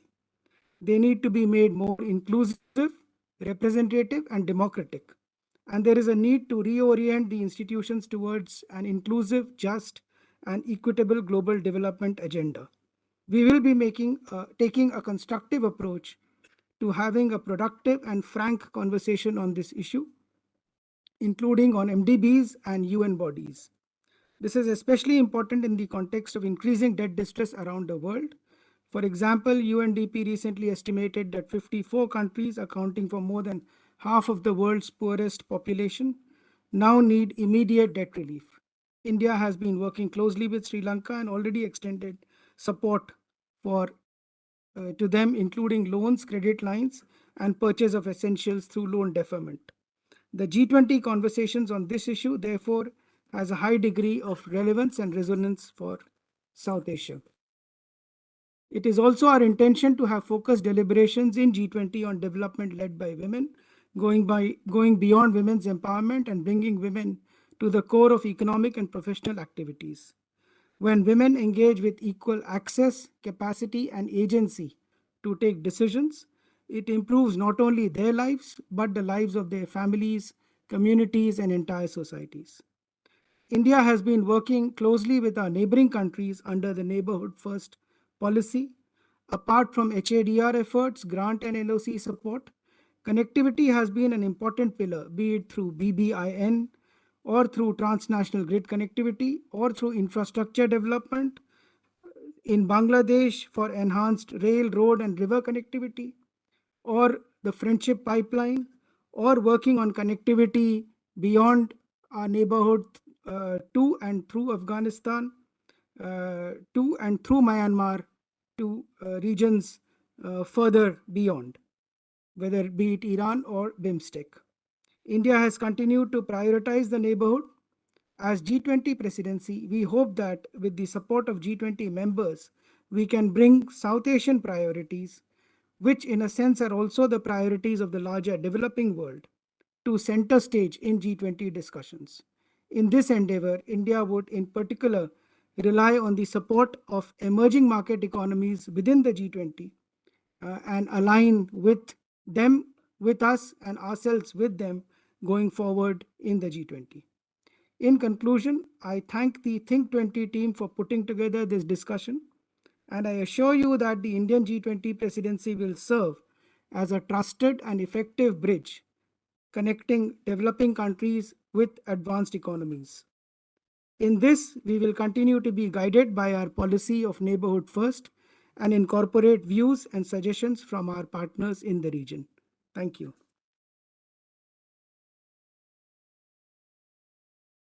So, friends, you've heard some very special, thought-provoking remarks from Ambassador Abhay Thakur, and I thank you once again for your address to us. I now request Professor Harsh V. Pant to kindly share his thoughts. In a sense, he's double-hatted today because he's not only representing his institution, the ORF, but also the fact that he's a co-chair with me in Task Force 7, which is going to look at reformed multilateralism. Over to you. Thank you, sir, and thank you, IDSA and the organizers, Mr. Chinoy, for having me as part of this conversation today. It's always great to be able to come to this conference and to IDSA and to discuss strategic issues, but today is different and distinct because we are also discussing South Asia in the wider context of what G20, India's presidency of G20 means and perhaps what it can deliver. It's very difficult to follow or say anything meaningful after what Master Kumar has said. So I'll slightly change the prism and try to give it a different dimension. Ostensibly, G20 is a broader platform, and it's when we are looking at what it entails and what it is, how it is trying to position itself today, at a time when there is great power contestation and multilateral fragmentation, institutional fragmentation all around us. It gives us a sense that a platform like G20 perhaps can rise up to the challenge and give the world some semblance of continuity and a direction of global governance, which is particularly required at this time. So India, therefore, in that spirit, is trying to engage with a wider set of global issues as part of its G20 presidency. And I think one of the things that we often hear and we have heard repeatedly is this: India trying to voice the concerns of the global South. This is particularly important once again when, if you look at the world, and the headlines, major power contestation is front and center. And when you have major power, great power contestation, the voice of some of the most vulnerable, some of the poorest countries, some of the most marginal countries, it gets drowned out. And therefore, for a country like India that aspires to lead and become a leading player, it becomes important to find that niche. And I think that's something that the G20 agenda of India can accomplish, as I think what we heard from Ambassador Abhay Kumar indicated just a few minutes back. But I think even when we look at South Asia today and how South Asia today is a microcosm of almost all the global developments that we are witnessing, it becomes an interesting case study of how do we think about South Asia as a geographical unit, and whether, as Ambassador Bhatia said, we need to align or realign South Asia's the geographical parameters that South Asia represents. What does it mean to be a South Asian country in this day and time of great flux? So I think there are two important aspects which are impinging not only on South Asia but around the world. One is the structural in our estimation, and I think one of the aspects that we all worry about is this great power contestation in the form of power transition. Something is happening in the global order. We are not quite sure yet what is happening. There's a power transition going on of some kind, and its implications are evident everywhere, whether institutionally, whether normatively, whether we are looking at in terms of foreign policy projections of individual nations. But I think there is also another kind of a structural element that is important to consider. And at a time when we are here discussing South Asia, there is also the conference in Davos going on, thinking about the future of globalization. And that is also a structural reality, that the way in which we had conceived of the global economic order post 1990s, that is fundamentally altering. And so how do we think about globalization? Are we moving towards reglobalization, deglobalization, a different kind of globalization? What are the parameters of that what would that entail? What kind of trade, technology, finance flows are we going to see? Whether geopolitics is going to drive that agenda, or whether geoeconomics will continue to be in the driving seat? Those questions are front and center for everyone, for all geographies around the world. And in particular, I think in the Indo-Pacific, where increasingly South Asia stands at the heart of the Indo-Pacific argumentation, Indo-Pacific narration of the center of gravity, and therefore the questions that we discuss as part of the South Asian community becomes so much more important, and therefore needs amplification, with something that India should be in a well positioned to do as part of the G20, which as we have heard, at a number of levels, India will be trying to do. So, that aspect, the track that Ambassador Chinoy was mentioning of reform multilateralism, I'm part of that. Ambassador Chinoy is leading that. One of the our agenda items there is how do we start thinking of the multilateral change that we are envisioning today. There is certainly a despondency about the multilateral order, and we have also seen the rise of the minilaterals, the rise of ad hoc coalitions, interest-based coalitions around the world. So how do we align ourselves as to what is happening in terms of the multilateral frameworks that we have been so accustomed to and that we rely on for regional and global governance? Are we looking at the ad hoc coalitions that are emerging as perhaps the more approachable way? What are the kind of conversations we need to have about the multilateral order around us? I think that will be part of the track that as we move forward in our discussions as part of the T20 agenda we want to take forward. But I think for the community of South Asian scholars, that is also equally important as to how we start thinking about regional integration. We heard in the first session how we are the laggards, how in South Asia we have not effectively used our societal linkages to propel economic vision for the future. But that, I think, is also an understatement, because if you look around the world, despite institutional fragilities of all kind, regional institutions have prospered. And here, the one distinct shift that we have seen in the last few years is a lot of investment, is a lot of shift from SARC to BIMSTEC. So the kind of strategic periphery that South Asia now looks at, imagines for itself, has moved slightly from SARC towards the Bay of Bengal community. Is that enough? Is that going to give the South Asia the kind of traction that it is needed to resolve or to manage the challenges, the collective challenges in the region? I think those sorts of questions are important as we look at not only this G20 presidency, but I think the future of South Asia and the ability to manage these regional challenges together. So again, the multilateral issues that are in front of us invite us to think more creatively, perhaps about regional cooperation, issue-based cooperation, interest-based coalitions, ad hoc coalitions, and also to think in terms of delivery of output. What are the delivery mechanisms available where these institutions start delivering, not simply promising, but also delivering on the ground, the kind of commitments that perhaps regional states made to each other? I think these are all questions that have been part of the discourse for a while. But as we look at the global order many have termed it as this order being at an inflection point, politically, economically, militarily. I think it is incumbent on South Asia also to be more proactive in terms of shaping their own destinies, the destinies of the billions in this subcontinent, but also look at how this, for all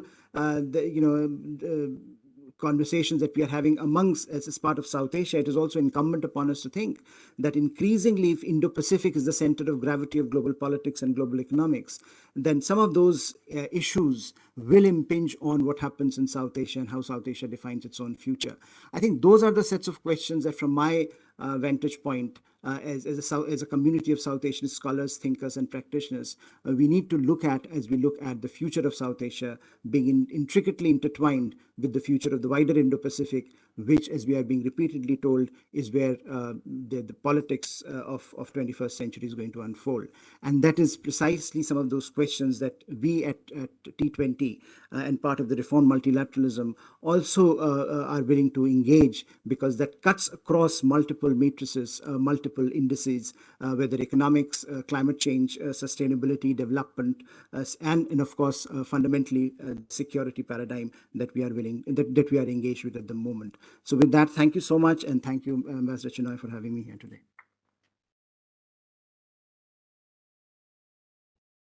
Thank you very much, Professor Harsh Pant, for your erudite remarks. And where there is despondency, there is also hope, as has been clearly brought out by you. And certainly we will look at the potential for creating new fulcrum for growth and prosperity in our own region, whether it implies a new kind of geography in terms of our economic linkages, connectivity, infrastructure. It's a matter to be explored by scholars. I now request Mr. Rohan Jaitley, member of our core group of the Think20 engagement group and a dear friend, to kindly address the gathering.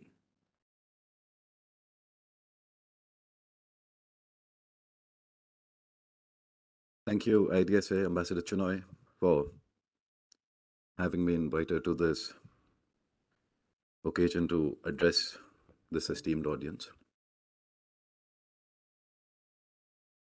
As a member of the core group, I would like to just highlight the efforts being brought under the chairmanship of Ambassador Chinoy. the 7 task forces that have been created for the Idea Bank, which is the Think20 engagement group under the G20, are primarily focused on what the global narrative today is, where the economies are heading, the post-pandemic crisis, the economic recession that the IMF says is going to hit in the next 6 to 8 months within the coming financial year.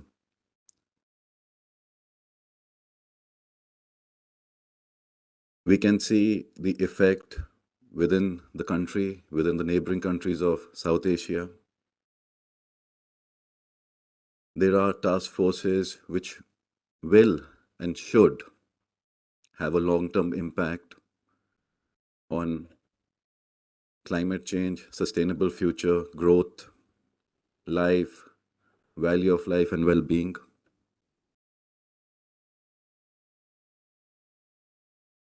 The digital infrastructure. What India, post the pandemic, during the crisis, did with its digital infrastructure, which started a few years ago, the enhancement of digital infrastructure actually sustained us through the peak of the pandemic. You look at the vaccination programs. I have no doubt that they would have not been as successful if you didn't have the digital infrastructure in place. Being a lawyer by profession, when we see open digital infrastructure as one of the task forces, accessibility, there are also legal aspects that have to be seen on privacy, safety, antitrust, competition. These are multiple facets that need to be looked into.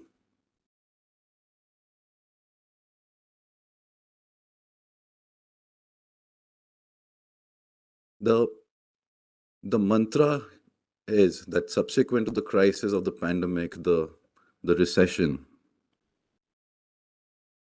the ongoing conflict in Ukraine, disruptions of supply chain within the South Asian continent. Where do we head? It's the 4 C's.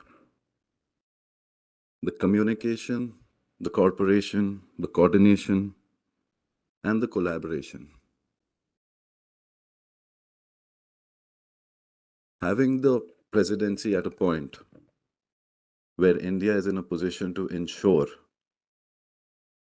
that the 4 C's are duly addressed for the South Asian region. Economic development, sustainable development, responsible green transition of the growth that's happening in the region. These are voices that have to be raised. And at Think20, the beginning, when we had a first meeting under the chairmanship of Ambassador Chinoy and under the guidance of the G20 Secretariat initially, the voice of the South Asian region is at the core of it. The issues that impact the region, the bridge that has to be built with the other G20 countries, the developing economies vis-a-vis the developed economies, and how the bridge has to be gapped in order to ensure that sustainable growth happens. How the 2030 global order has to be relooked into, how the SDGs, which are falling behind because of the recent developments, have to be revisited, and what is the future course of action.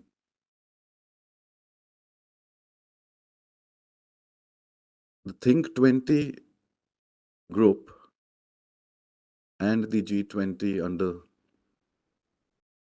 the presidency is at a time where the troika is only going to be of developing economies.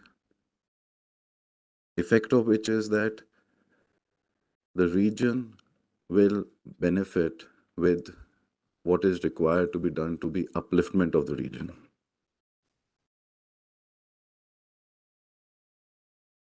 I wouldn't add much. We've got other speakers and there's constraints of time.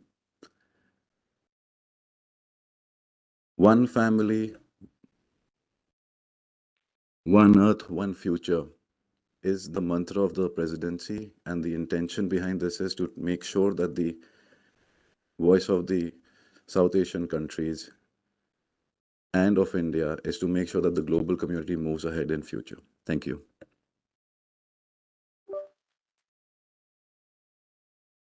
I thank Mr. Rohan Jaitley for his equally thought-provoking remarks and the suggestions regarding the 4 Cs.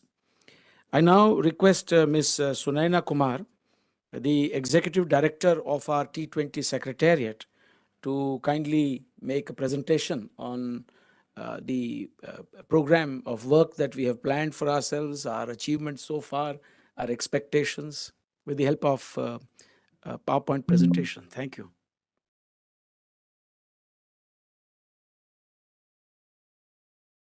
Good morning, and thank you very much, Chair. Thank you, IDSA, for organizing this conference. It is a tough act for me to close this session after the very thought-provoking arguments that have been presented by our speakers. I am here to introduce the Think20 India Secretariat to you and to tell you about the work that we have been doing over the last few weeks since we have taken over from Indonesia.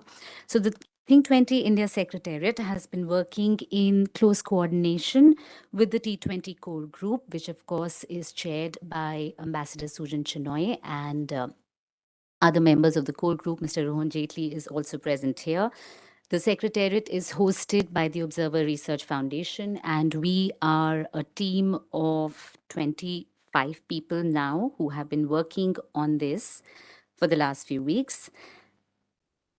I am going to introduce the task forces to you, and as the Ideas Bank for G20, the 7 task forces that the Think20 has taken up cover some of the most critical ideas under the India G20 presidency, which include digital public goods, include lifestyles for environment or life, clean energy and green transition, sustainable development goals, macroeconomic coherence, multilateral reforms, and reassessing the global financial order. So these 7 task forces are, of course, working in close coordination with each other, but the idea also is for them to be decentralized as they work through the year. We had a handover ceremony on November 30th, where the Indonesian delegation was in Delhi, and which had inaugural addresses by the Honorable Sherpa and, of course, lead co-chairs from Indonesia as well. The handover ceremony was followed by an Indonesia-India dialogue, which had speakers from Indonesia, the India core group. And the idea of having that ceremony was to exchange ideas. The Think20, much like the G20, is an opportunity for us to reinvent the wheel. There is also a tradition that we would like to carry on from past presidencies and also introduce some new ideas. We just concluded the T20 Inception Conference on January 13th and 14th, which was the first of our big T20 convenings, and we had some wonderful participation from around the world. We had 50 plus international delegates. We had representation from 17 countries. There were more than 250 people present for the event, and there was also hybrid participation. We had 5 plenaries and 14 task force meetings. And our estimate also is that that the interest and the curiosity and the participation that we saw at the Inception Conference will continue through some of the other key convenings that the T20 will be organizing. As you can see now, these are some of the other key convenings. The next one that we will have will be the Global Think Tank Town Hall. I'm going to take a minute to talk about it. Also because it is very relevant to what we are discussing here. on March 5th, we will be launching the G20 Global Research Forum. And this forum aims to bring voices from non-G20 countries at perspectives which have so far not been a part of G20. So that is a big initiative by the India Think20 Secretariat. The next convene will be in May 2023, will be a mid-year review for the work of the task forces. It will bring in stakeholders, it will bring in thinkers, members of task forces to discuss the work of T20. And our final summit will be in Mysuru on August 1st and 2nd. We also have an international advisory board. You can see the names of some of the members. We also have a member present with us in the audience today. Dean Sonobe is here. This next slide gives a breakup of the task force members. And as you know, we have 160 institutions from all G20 countries. We have 67 international institutions who are a part of our 7 task forces. We have 49 Indian institutions, and we have cities in India. The distribution of task forces, 67 international co-chairs are a part of our task forces. We have 58 Indian co-chairs, which makes it a total of 125 task force members. The breakup is present, and of course, we have already had many task force meetings, some of which took place during the Inception conference. We've also have had task force meetings that have taken place in hybrid form between our international and Indian members. We have also had quite a number of side events already as part of Think20. You can see that we have had a side event on digital public infrastructure. We have had a side event on energy transition. Of course, we have just had the side event in Bhopal, which has been a huge success also. We also hosted a G20 working group side event on data for development in Mumbai. And the next slide introduces some of the new initiatives that the T20 has taken up under the Indian presidency. The first of which is the Ideas at T20, which is a letterbox style portal where we want to engage with the youth and encourage them to be a part of the Think20, share ideas with us, which they can post on our website. The commentary section is also very interesting. It is an innovation by India T20, where the idea again is to make the ideas, the research that T20 brings out more accessible to the general public. So these are sharp, timely, focused 1,000 plus words commentaries, which take the arguments of the T20 beyond just the longer policy briefs that we will be bringing up. The T20 website has already been launched, of course.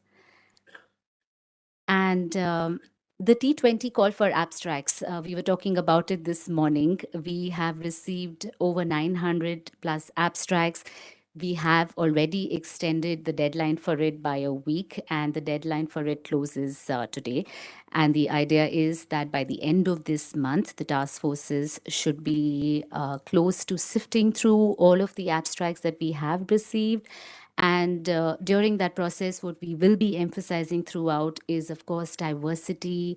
We are not putting any number on the number of policy briefs that we will be publishing. We will be emphasizing quality. We will also be emphasizing that there should be pairing up and teaming up of authors from across the G20 and also outside of it. This tells us about the T20 commentaries website, which is there in English and in Hindi. The idea is to also have it in other languages as we go ahead. So the T20 has also done quite a bit of outreach. We have reached out to the T7 and we are planning a joint event sometime in April.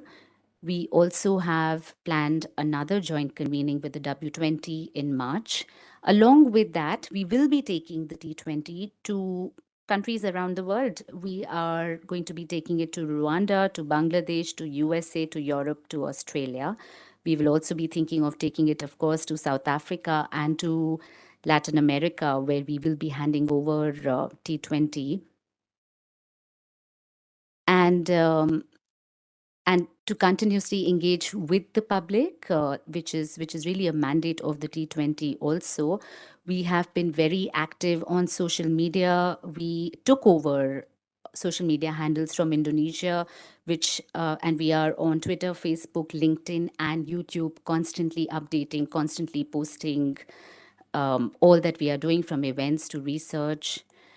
And we have also launched 2 social media outreach platforms, which is Instagram and Telegram, where Think20 was not present. This again is a bit to engage the youth and to bring in more people in as a part of the Think20 process. And that brings me to the end of this presentation. I can only say that it has been challenging, but also a very exhilarating time to be working on this back chair. Thank you. Thank you very much, Ms. Sunaina Kumar, for walking us through the details of our work and the expectations for the future. With this, I simply want to thank all our eminent panelists for this wonderful session. Please give them a round of applause. We will now segue straight into our next session.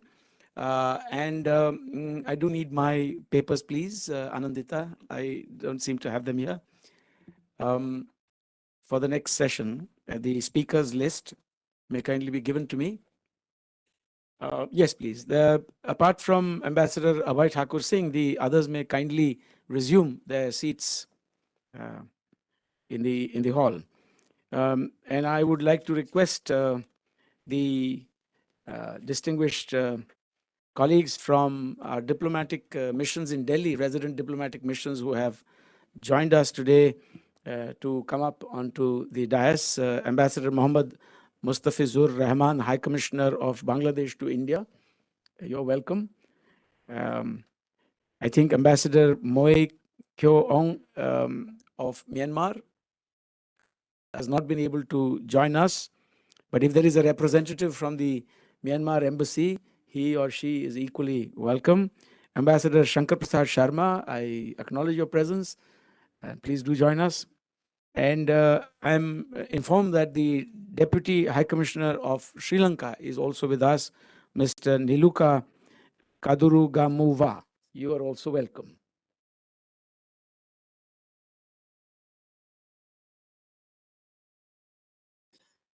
This session is not a very structured one, but we've kept it that way because we want to also hear from our distinguished diplomatic colleagues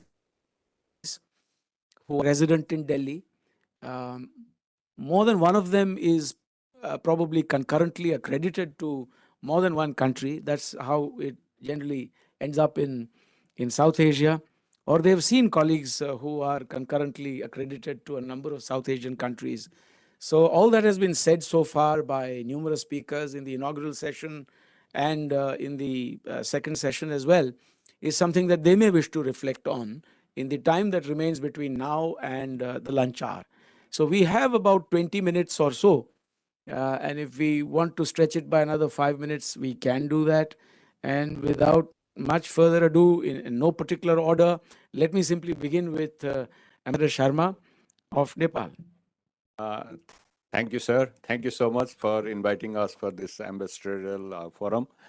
I also have to speak tomorrow in the South Asia Economic Growth and Resilient session tomorrow morning, I guess, before noon. But today, I think our focus is more on G20.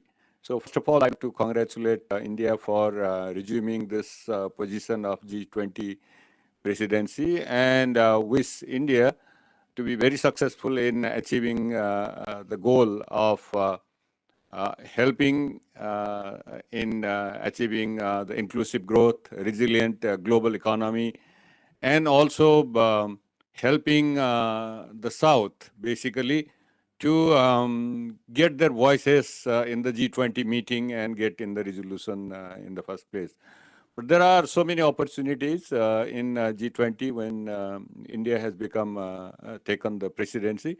First of all, I think India can also share its successes, basically. There are so many successful stories of India. India has become the powerhouse of economy in the entire global economy. And also, I think India's growth in South Asia will definitely help the neighboring countries. I think that's also very important because all the neighboring countries are highly linked and interdependent, highly dependent with India in terms of economy, not only talking about trade, investment, but also in the social and political arena in the region.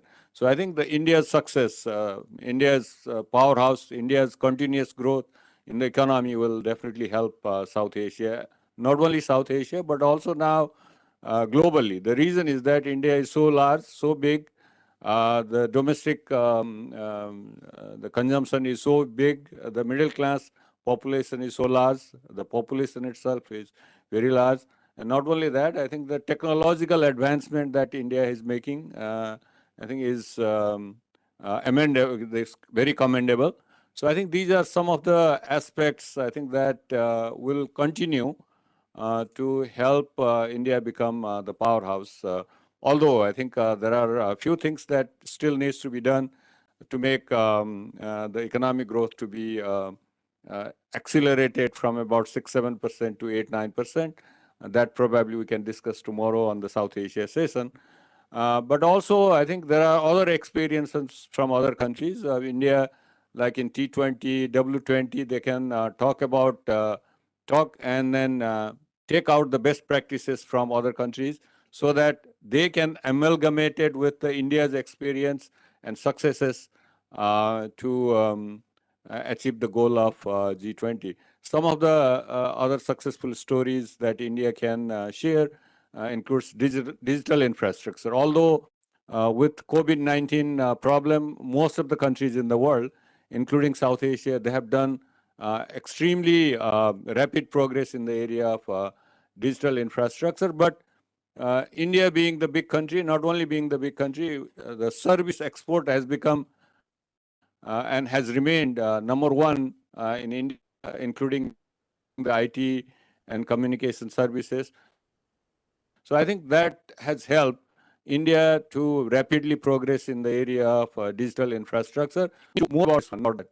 I think I always talk about some of my experience in US. Most of the people or anybody who has some knowledge and training in the IT sector, it's easy to get the job. So I think that's the reason why I'm saying this is still more to do, but a number of people can learn about digital infrastructure of India. And another very important thing, I think I have been talking about this one in a number of forums, the biometric-based Aadhaar card that will help in reducing the error in target groups. Basically, I think when we talk about how to reduce the debt in developing countries, how to reduce the unnecessary expenditure in the developing countries, how to increase the capital expenditure in developing countries, I think more or less every recommendation will have something like we have to have the efficient targeted programs for the vulnerable groups. So when we talk about my country itself in Nepal, in the absence of biometric-based identity card, the error, the exclusion error and inclusion error combined both probably would be more than 50%. I think that's very difficult to have target group to be identified and support them in the vulnerable group. So I think this is something that I think most of the countries are appreciating about India. India also has to do a lot in this area. Still, there is so much of error in this area. But I think this is something that needs to be replicated, the technology itself in the other areas. So, and the climate change areas, the India itself is a continent. So in that perspective, I guess, anything that is a best practice in India can be easily replicated in other countries, not only in South Asia, but also other countries. Plus, this COVID vaccination is one of the other examples that was also discussed earlier in the program. So I think my feeling is that this is this 1 year we should probably see what were the success stories from India, what are the experiences of other countries, combined with those things, and we can talk about the future economy and global resilient economy, inclusive growth, and the problems that needs to be addressed in the climate change area. And also, I think this is also the opportunity to initiate some of the programs, just like I think Prime Minister Modi ji has announced the Center for South Asian Global Excellence. I think that would be of enormous value to countries in South Asia, but it has to be effective, no doubt about that. Any institutions when established, it needs to have resources and they have to be made effective. Another thing I guess I've been talking about is this is also an opportunity looking into the climate change to have and initiate at least the regional electricity grid so that all neighboring countries can benefit out of it and then also can address some of the climate change issue. I think I can go on and on, but I think these are some of the things probably I think should be prioritized, and that's my thinking. Thank you. Thank you so much. Yes. Thank you very much, Ambassador Shankar Prasad Sharma, for sharing your thoughts and actually very encouraging words for the task ahead. May I now request Ambassador Mohammad Mustafizur Rahman, the High Commissioner of Bangladesh to India, to kindly share his thoughts with us.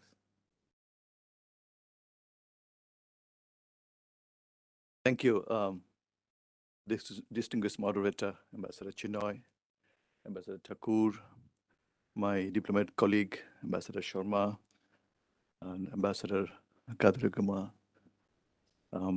Excellencies, ladies and gentlemen, a very good afternoon to you all. Let me start by thanking the MP-IDSA for organizing this event and for inviting me to say a few words. Indeed, I'm pleased to join my other colleagues from South Asia region and get the opportunity to share my perspective on the role of G20 towards resilient South Asia. In recent times, we have observed that the neighborhood first policy has been the thrust of Indian foreign policy. And we are confident that India would indeed take the opportunity to use its G20 presidency in promoting the shared interest of South Asia. India can play a crucial role in shaping debates on issues that are increasingly becoming important for our region. Last week, we witnessed such a commendable initiative of the government of India, where the nations of the Global South had been invited to speak.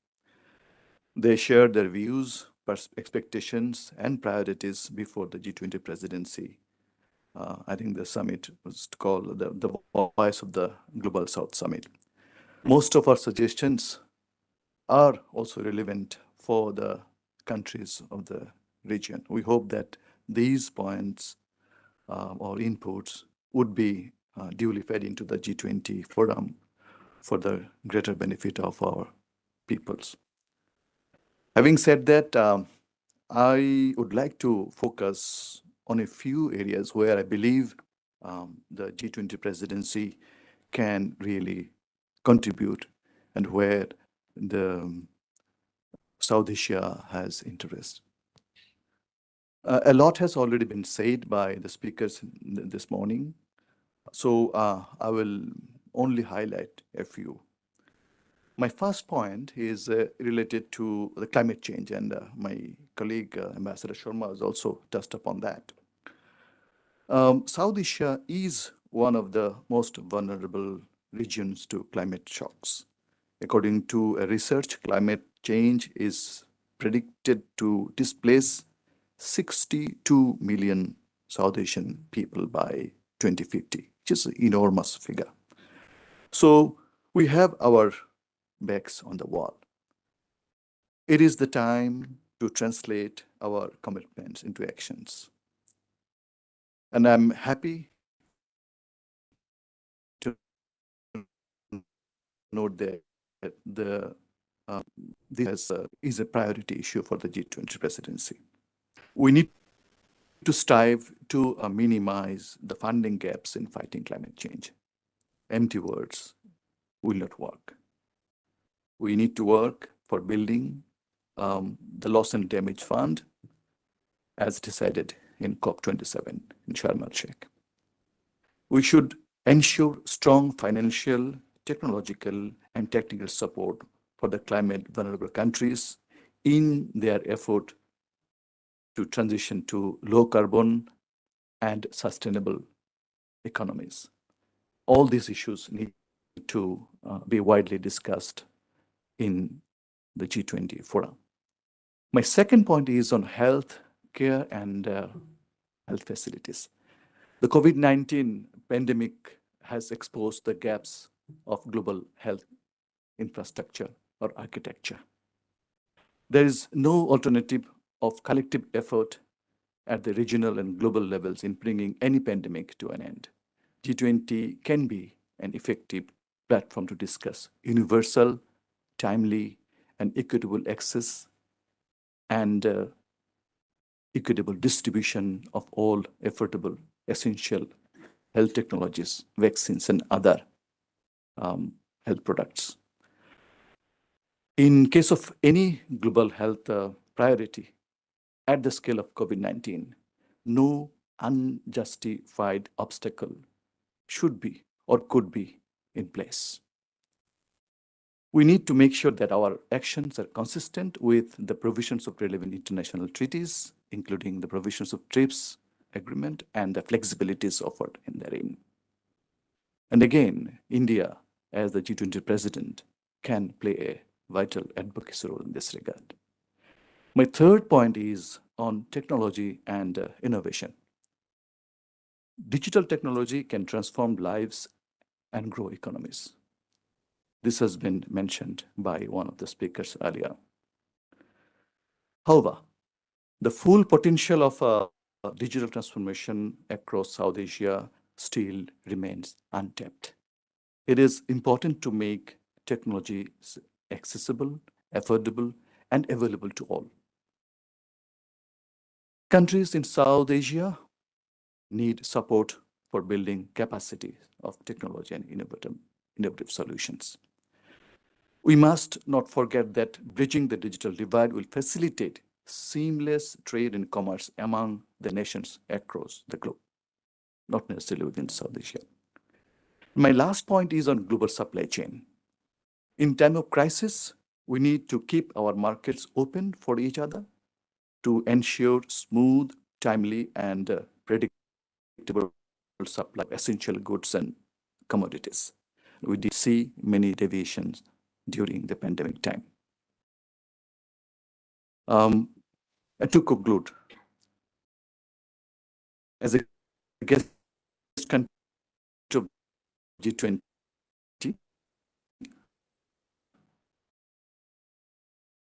and a fellow South Asian country, Bangladesh welcomes India to ensure development under the theme one family, holy. Thank you.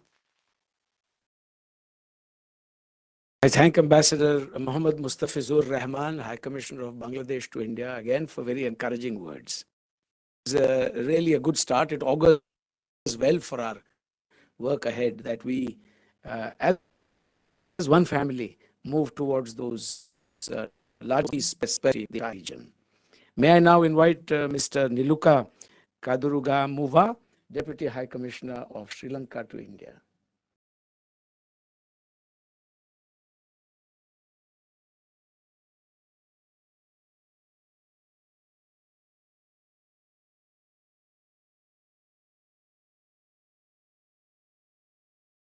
Check.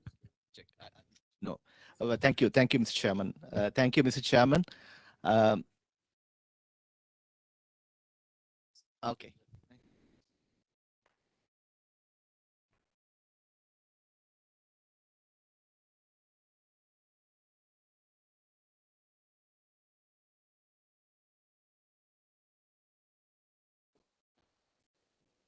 No, that not. Thank you, Mr. Chairman. Excellencies, distinguished ladies and gentlemen, participants from Sri Lanka, especially. Good afternoon to you all, and I don't want to be an inhibition between for lunch. I think we have to break for lunch. So very briefly, presentation. For the academic community to share ideas that can in the discussions of the proposal. As you all are aware, Sri Lanka is facing it's an unprecedented economic crisis, which was resulted in by structural issues prolonged by COVID-19 and of course Eastern bombings as well as information on Sri Lanka's economic crisis. But I'm going to say how India assisted in Sri Lanka in facing the economic crisis and how we can replicate this model in a G20 setting. So when the economic crisis started, India stepped in many years and also assisting at present as well.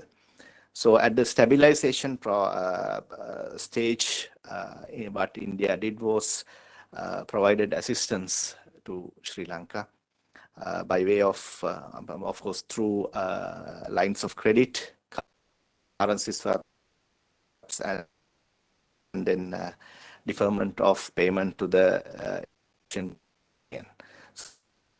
so that was the first. India talked to IMF on behalf of Sri Lanka, and also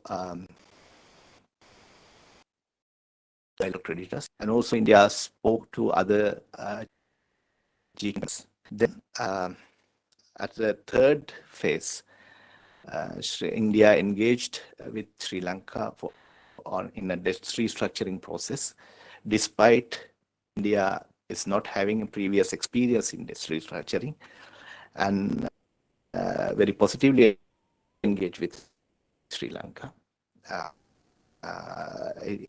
in the debt restructuring process. And then now Sri Lanka through investments, of course, tourism and economic integration, including through, including in power and energy and infrastructure sectors, and also by providing market access.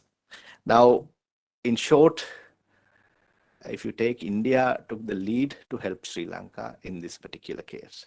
So now we think that this could be a very good model or a template that can be replicated in the G20 setting to support, help other vulnerable economies, not only in this South Asia region, but also across the world in other regions.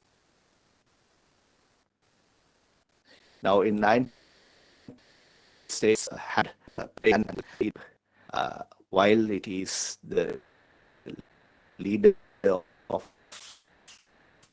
G20, it can take the in Sri Lanka is only one example that is undergoing facing economic crisis at the moment. But therefore, under India's leadership, if India can, if the G20 can discuss this issue and make a template, a model to help other vulnerable economies, it will be very, very useful. So Sri Lanka is happy to engage with G20, and India to have detailed ideas, if necessary, to go ahead with this process to develop such a model. So thank you once again for inviting us to share some of our ideas. Thank you. I just look for his very useful suggestions and observations, very keen observations. And this session would be incomplete without my asking the Su Sherpa, who's seated right next to me, Ambassador Abhay Thakur, to say a few words to wrap up the discussions, because a number of suggestions, very useful suggestions, have been made. And this is also the intersection of Think20 and G20 at our end. We have the benefit today of the Su Sherpa with us, earlier this morning the Sherpa with us. A number of other senior people from the G20 Secretariat are going to be addressing us over the course of the afternoon and tomorrow. But above all, the presence of the ambassadors of South Asian countries and diplomatic representatives gives us early on a chance to connect with some of the key focus areas. For we will then not be beating about the bush as far as South Asia is concerned. For our own work in the Think20, we have much clearer focus. So I'd request the Su Sherpa to also say a few words to wrap up this session, and then we will straight away go into lunch. Thank you very much. Thank you, Ambassador Chinoy. Let me very quickly, first of all, once again, thank T20 Chair for organizing this very important interaction. I think the key takeaways for me, and I think we'll come out with a, more comprehensive report. But I think I was surprised by the amount of convergence that I could see between broadly the Indian priorities and what I have heard from fellow panelists, Excellencies, the Ambassador of High Commissioner of Bangladesh, Ambassador of Nepal, and the Deputy High Commissioner of Sri Lanka. Whether be it energy, be it climate finance, be it multilateralism, be it digital issues, or on debt challenges, there is indeed a high degree of convergence, which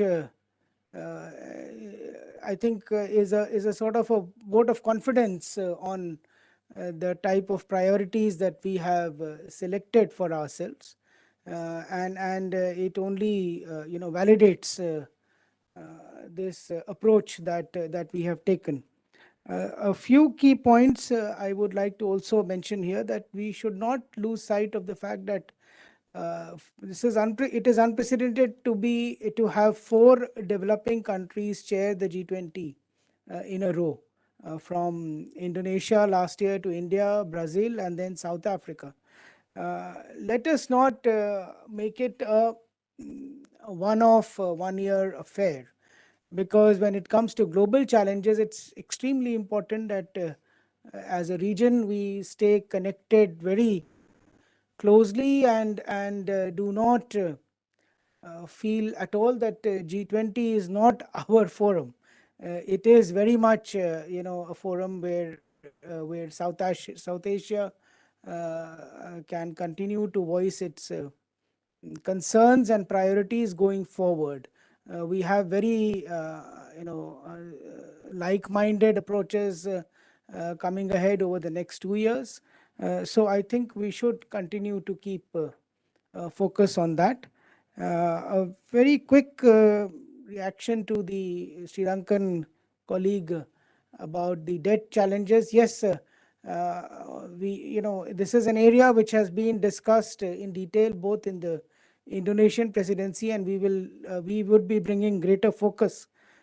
We also don't have to lose sight of some of the challenges, if I may, from this platform, say that G20, as many of you would know, works only by consensus. There is no majority, there is no way of not taking everybody on board and getting a decision adopted.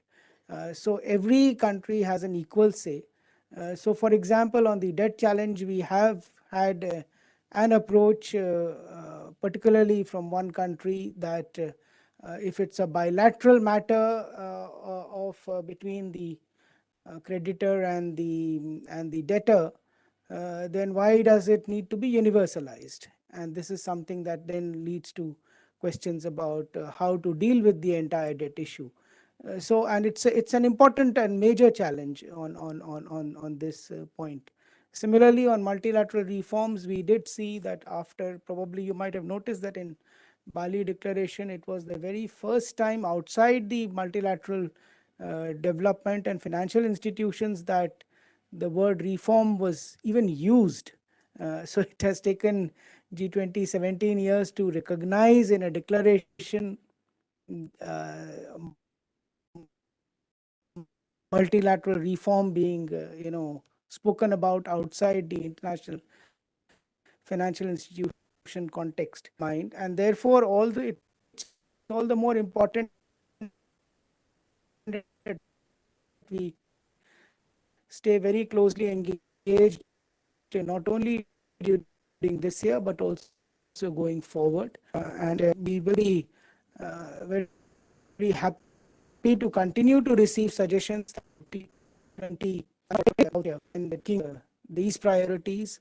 We will also need to nuance them. We will need to work on them, fine tune them, find the right mutually acceptable language and formulations which can backed by solid concept papers, whether we are talking about the digital challenge or the energy challenge or the climate finance challenge. So the think tank will have to really provide a very solid evidential basis. Often we found that we have not had adequate traction in G20 for want of sufficient deep dive based on evidence. And this is where T20 could probably help us from across South Asia, and make our arguments stronger when faced with opposition, particularly from.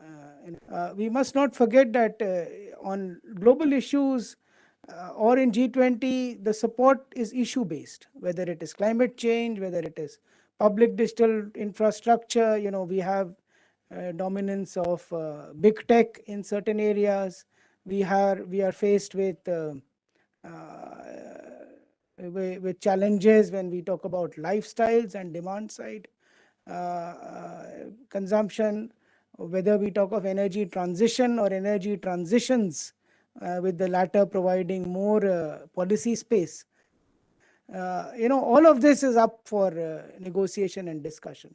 So we need to be very, very robust and very, with a lot of deep dive and based on evidence. So with this, I once again thank you, sir, and thank the entire audience for their attention. Thank you so much. Thank you. I thank Ambassador Abhay Thakur for again those pointers, which will be very helpful for the rest of our discussions. It only remains for me to invite all of you to join me in giving our eminent speakers a very big hand. Any housekeeping requirements?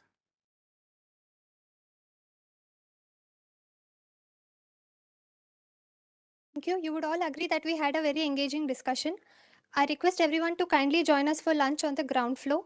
The next session would start at 1:45 p.m. Please be seated in time. Thank you.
Good afternoon, greetings and welcome to the second half of the first day of the 14th South Asia Conference.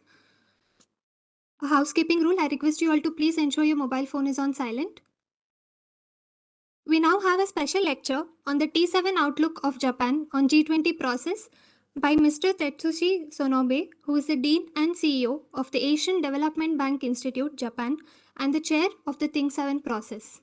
Dean Sonobe has served as the Vice President of the National Graduate Institute for Policy Studies in Tokyo and taught economics for 30 years at Tokyo Metropolitan University and GRIPS. He is a recipient of the Nikkei Book Publication Prize and the Masayoshi Ohira Memorial Prize. He is also a founding member of the Japanese Association for Development Economics. I now request Director General MP-IDSA, Ambassador Sujana Chinoy, to kindly moderate the session. Thank you very much. For me, it's a particular privilege that with us this afternoon. And this has extraordinary significance for several reasons. Firstly, that this G20 presidency of Japan is a structure that seeks to work very closely with the G7 structure. For without seamless cooperation between the developed and the developing part of the G20, we will not be able to develop the kind of consensus that we need for addressing all the major challenges that we spoke about earlier today. And it's an extraordinary stroke of luck that G7 is being chaired by Japan this year.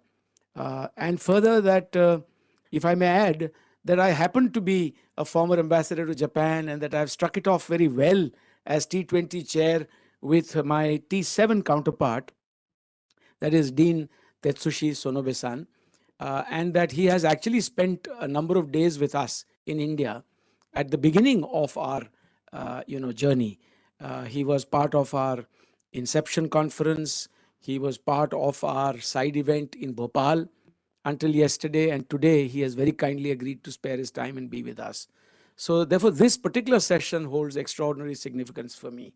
This is the key session in which we are going to develop that seamless approach between T20, T7, and through your instructive words of wisdom to us, we will find further pathways for our own work ahead.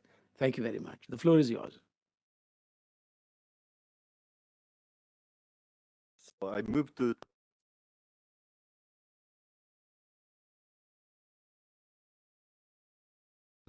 I use the PowerPoint. That's why.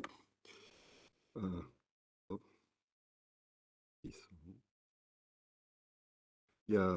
So the reason why I'm using the PowerPoint slide is that I'm very good at making people very sleepy. Yeah. So, and I think that my former student would have very nice dreams during my class, but after a very nice lunch, maybe you are not just become sleepy, but you may really fall into sleep, deep sleep. So to avoid that situation, I'd like to show you something like this.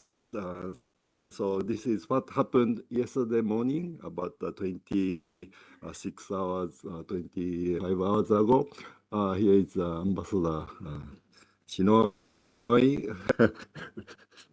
Yeah. And then the chief coordinator, Sringla, and then also Professor Sachin Chaturvedi, who was the main host of this meet the 2 days Inception conference on January 13 and 14th, Friday, Saturday, and the people, not all, but many people moved to Bhopal, and then yesterday, this nice kind of retreat took place, and then the session continues today. Ambassador left Bhopal yesterday afternoon, and then I left Bhopal this morning to attend this meeting. And then my talk is about the outlook of T7 Japan or G20 process. So then the self-introduction at the bottom of the page. I'm CEO and the Dean of Asian Development Bank Institute. I'm sorry, my advisor to Dean at the ADB Institute kindly make this slide for me. It was too sleepy, and so there are lots of typos. So and I'm leading the T7 Japan, which is the ambassador kindly explained. It's a G7 counterpart of T20 India. So this year, Japan is hosting G7. Then I'm also co-chair of T20 India, one of the task force one, which deals with macroeconomy issue, trade issues, and livelihoods. And I'm one of 15 co-chairs of the task force. So the large number of co-chairs there. So my guess was that, I can free ride on other members, but actually the T20 is very nicely organized. So I found that it's very difficult to free ride on other players. So I have to work very hard. Now, so this is today's talk is about how the G20 India is from the view of the G7 from Japan or T7. So quick answer is this. So this is from the newspaper, and then this is what Prime Minister Kishida said very recently. So it is necessary for the G7. He's the president of G7 this year. So for the G7 to further strengthen its involvement in the global south.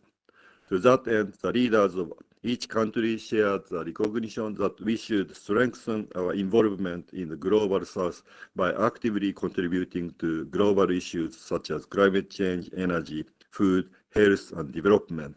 We agreed that the G7 would work together to address the issue. This is what Prime Minister Kishida said right after coming back from the visit of series of visits to the five G7 member countries very recently. And then I can skip this. Maybe I will return to this.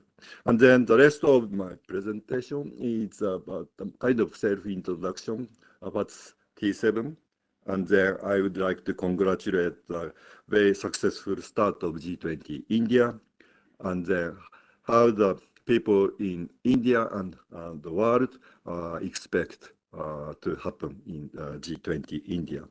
And then to make G20 India even more successful, T20 and T7, we have to do something, and then what will be the good approach. So that's the contents of my talk. And then T7, another name is Think7, is a think tank engagement group of G7. And then G20 has 10-year history, but G7 is very new. It's started last year in Germany, G7 Germany, with a strong initiative of Chancellor Olaf Scholz. And he and the lead chair of G7 Germany, Professor Dennis Snow, they are, I think, very close, even before the Chancellor became the top of the country. So Chancellor thought that to make G7 more effective or more impactful, maybe the think tanks would be able to help the leaders.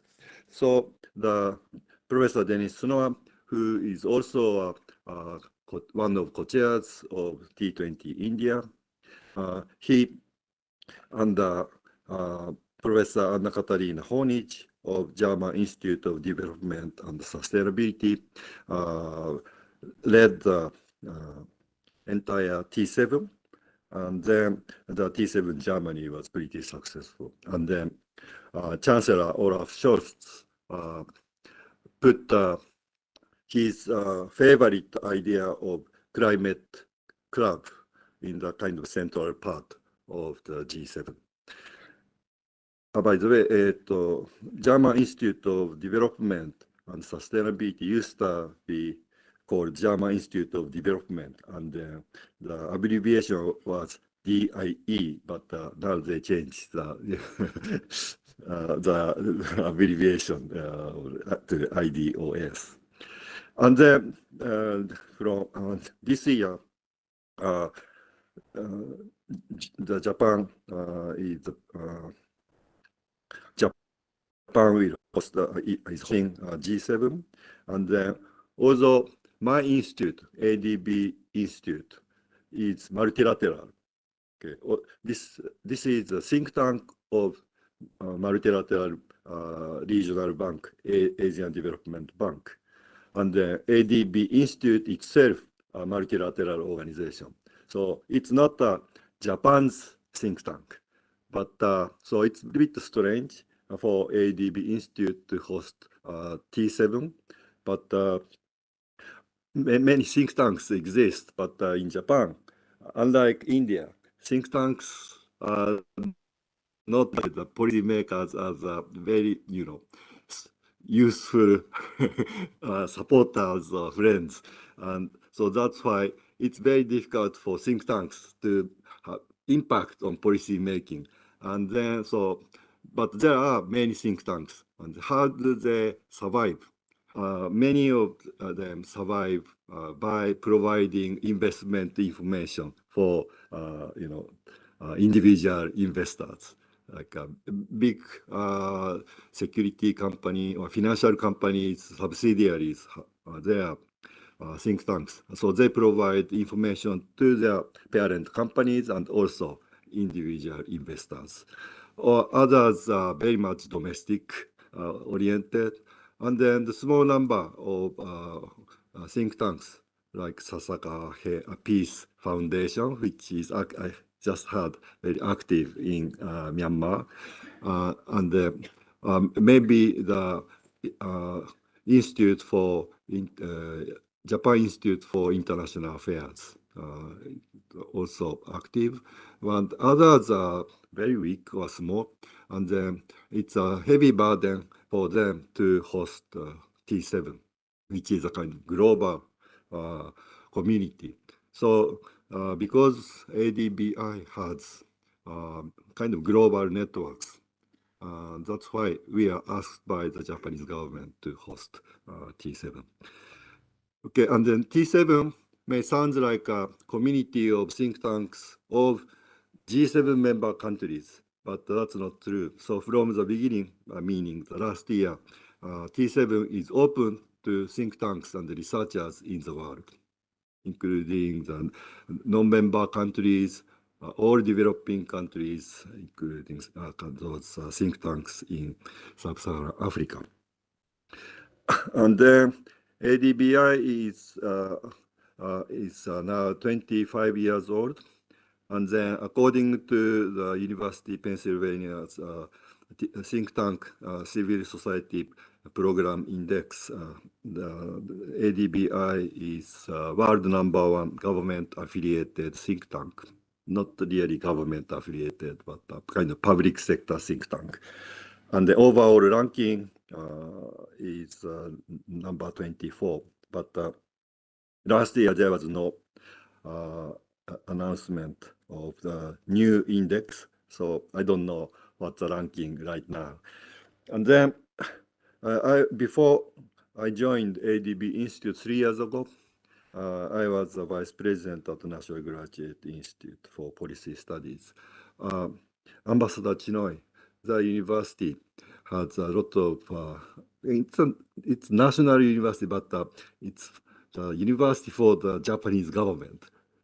different from other, completely different from other universities. It has only the graduate school, no undergraduate, and then provide master and PhD training for mid-career government officials. Many of them, 70% of the student body coming from developing countries or emerging economy countries in Asia and Africa. And we provide also non-degree courses for example, paramilitary, like Coast Guard people. And then we have many interesting programs and working closely with the Defence Research Institute and many others. Yeah, so please send us in this case is GRIPS, not ADBI, the people from the government or even IDSA. So that will be a beginning, will become a very concrete beginning of something very useful. And then, yes, so it's obvious that almost everybody in this country knows what G20 is. Right? So signboard is everywhere, very nice logos with lotus, and not to mention Twitter, the other social network, those things. Sorry, and then Prime Minister himself says one Earth, one family, and one future, and inclusive, ambitious, decisive, and action-oriented G20. So it's very, I think, rare. For example, last year, so Indonesia hosted G20. Then maybe the first 3 months, very few people in the country knew what's G20, but now in January, so most people in India knows what G20 is. So it's great. And then as we saw and listened to in this morning, so Sherpa of G20, so clearly articulated what the policy priority of G20 in India. So you may not really think that that's a great thing, but it's really great thing, because if you compare with Japan, so Prime Minister Kishida said nothing, almost nothing about G7 until very recently. And then the Japanese government has not yet announced what the policy priority is.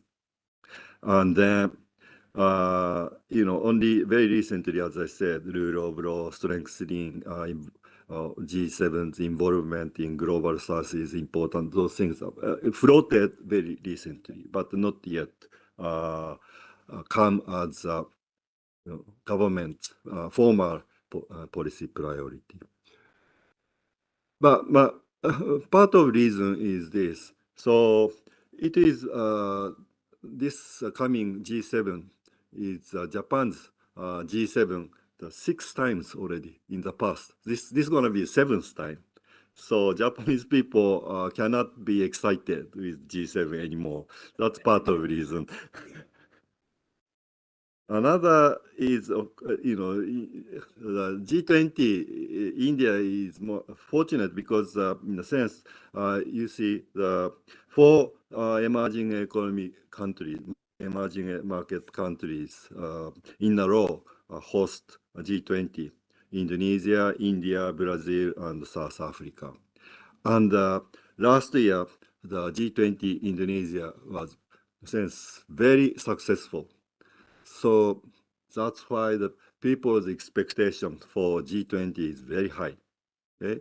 So the reason why how G20 Indonesia was successful, the reason was expectation was initially very low.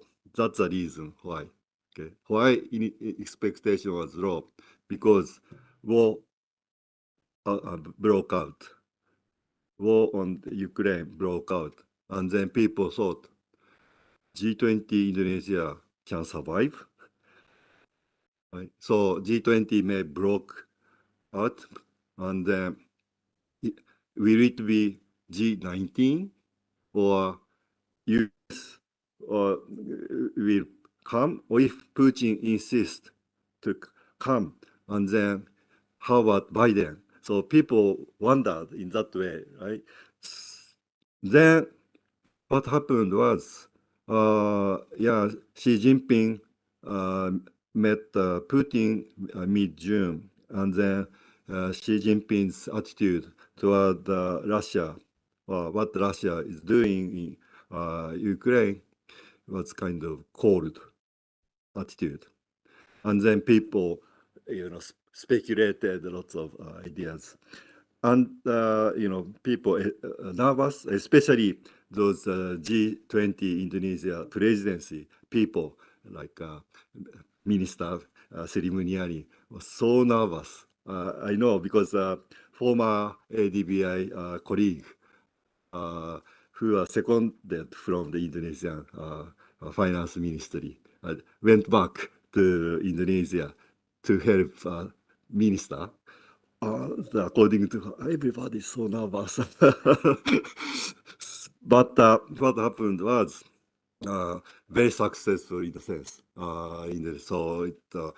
And then not only all the 20 members gathered, but they successfully issued communique together.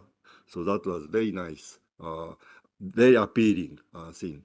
And then I think I may be a little bit diplomatic because of the strong influence of Ambassador Chinoy and many ambassadors in this room.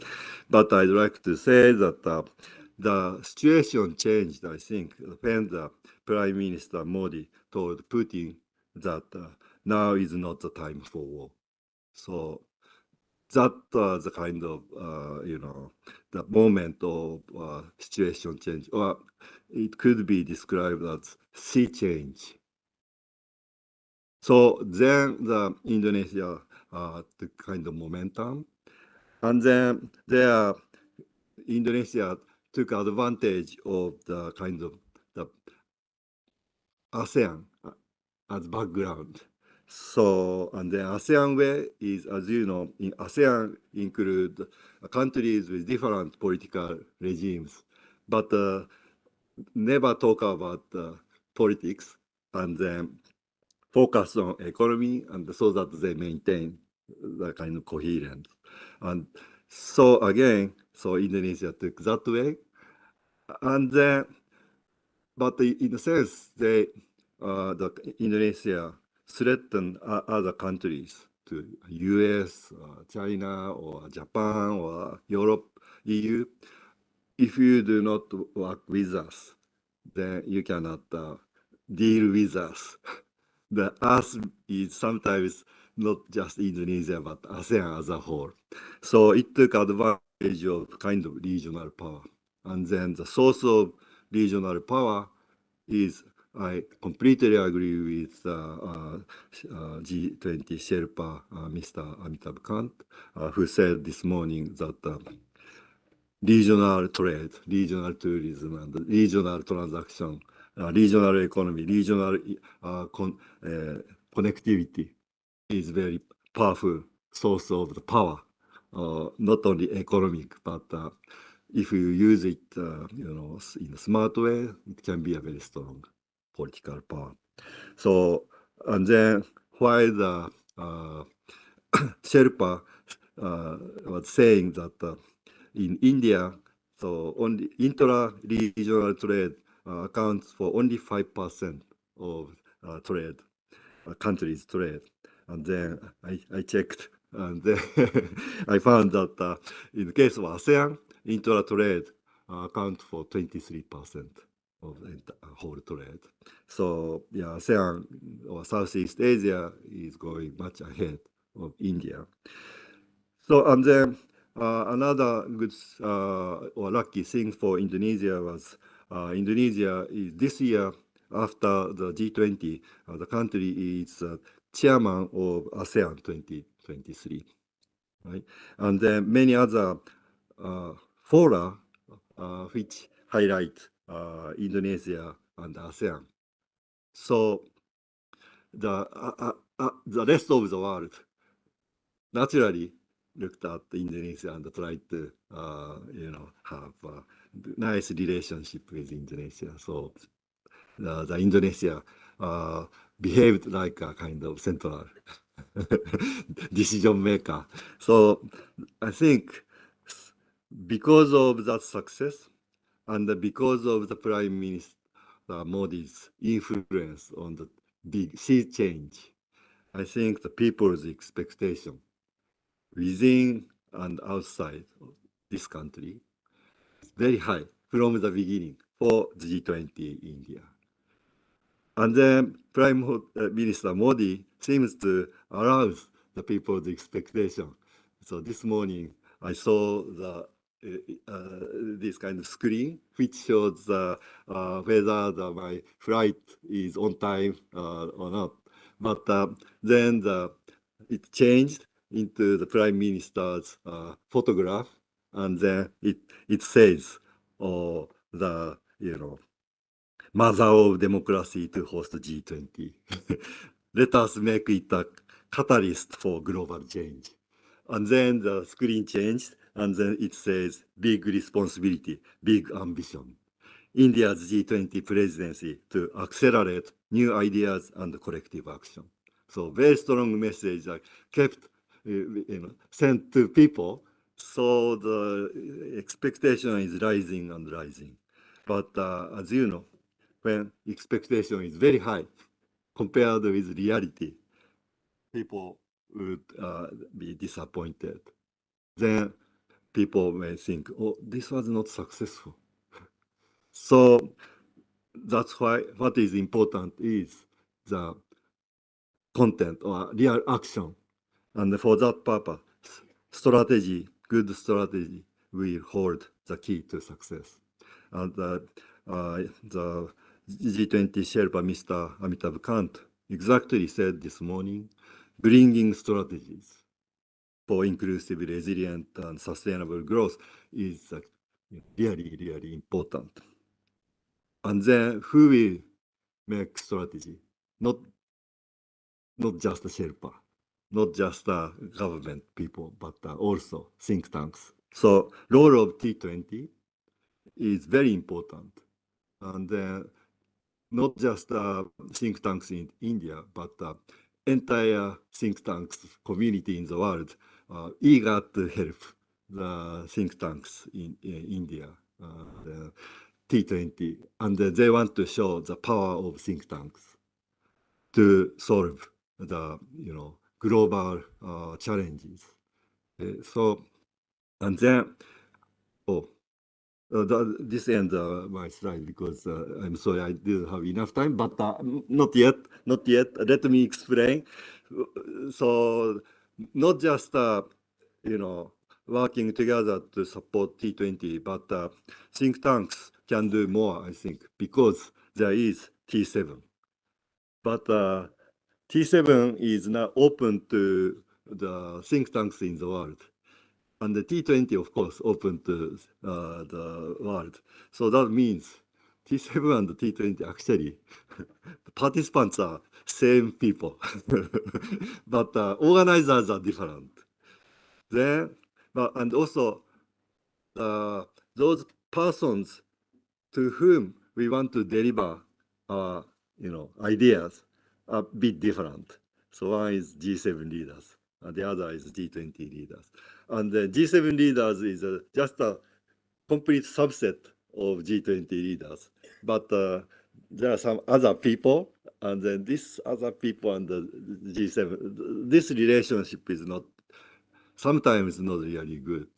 Right? So I think really important to bridge better the G7 and G20 in this meaning through the close collaboration of T7 and T20, or T20 and T7, whichever, because we are same people. And then how to collaborate. So initially, when I began saying that this collaboration is important, I didn't think deeper because I never thought about this. And then everybody said to me, Sonobe-san, the T7, T20 should work together and then to bridge G7, G20. That's a very good thing, but nobody knows how. So we are think tank. So think tanks should think out of the box, and we should find the solution, and then really have to contribute. Then, but luckily I stayed India this time. This is my ninth day in India this time, and I met many people, the Equilia's leader, NCAR, of course, ORF, and then many. And then while talking together, I gradually found, oh, there are very concrete, nice ideas about policy solutions. For example, for debt crisis, or the common framework for debt relief have to be made. Okay? So here, some countries in G20 are lending a lot of money to developing countries, and they themselves find, oh, this is a big problem. And then some other G7, G20 countries are kind of borrowers still. And then G7 countries are also lenders. But their positions are different, but they know that they have to solve this problem together. So the common framework or the swap line, like central bank and central bank. And then some country in the kind of foreign exchange crisis, then the other country's central bank can, lend some cash quickly. So this kind of system is already established, but it's just like a free trade negotiation. So rather than multilateral, so now negotiation is happening bilateral. And then according to the Dr. Poonam Gupta, there are more than 90 those swap lines between countries.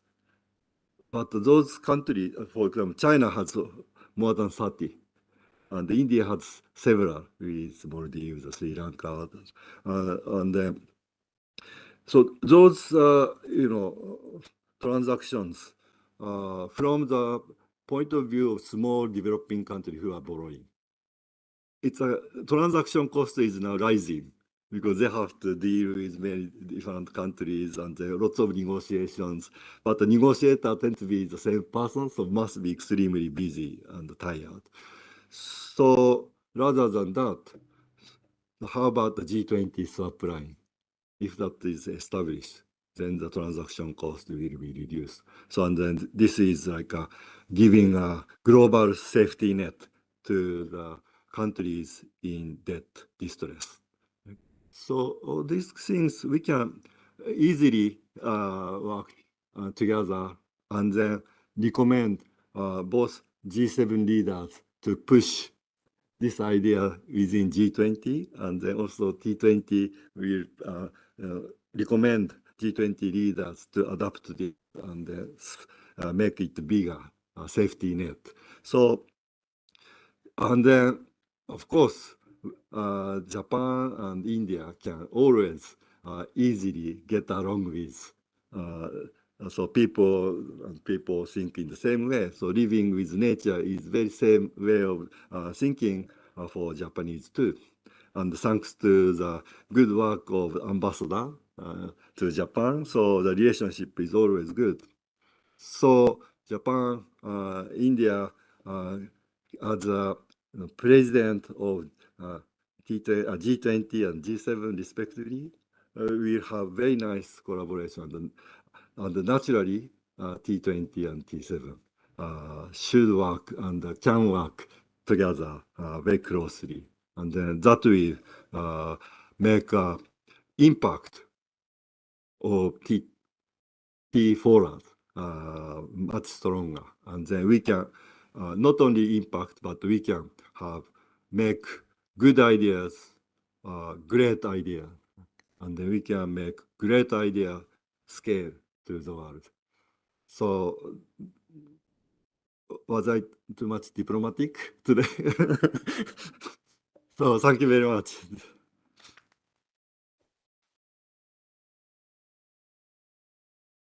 Thank you very much, Mr. Tetsushi Sonobe, Dean of the ADB Institute. You spoke with great expression. You made impassioned plea for the T20 and T7 to work together, and your remarks were tinged with unusual frankness and candor, and we all deeply appreciate that. But you also raised one question, that how do we take this process forward, and that it might not be very easy. But frankly, I have the answer for that. The very fact that Japan is the G7 president and Mr. Sonobe is the T7 chair makes it easier for us to do things together, because A, you have great credibility and acceptance on both sides, if I might call it the two sides of, I can't call it a divide, but yes, there is the G7 and the rest within the G20. But you have great credibility, and so does your great country. And so Japan is going to be our interlocutor, the one that will convince the other G7 countries about the need to come together as well, to compromise, to work together. And we couldn't have found a better partner for our G20 enterprise. So once again, on behalf of all of us, I thank Mr. Sonobe. Please give him a very big round of applause.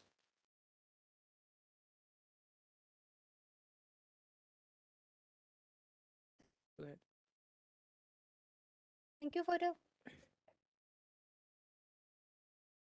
Thank you for a riveting discussion, sir. It is now time for us to commence the second working session of the conference. I invite the panelists on stage.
Thank you. We shall proceed to the second working session of the conference on the theme Country Perspectives on Climate, Economic, Gender and Energy Concerns.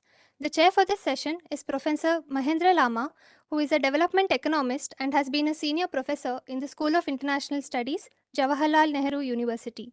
He has served as Government of India's nominee in various high-level committees set up by SAARC summit leaders. He is presently the Chief Economic Advisor in the rank of a Cabinet Minister in the Government of Sikkim. I now request Professor Lama to chair the session and conduct the proceedings. Over to you, sir.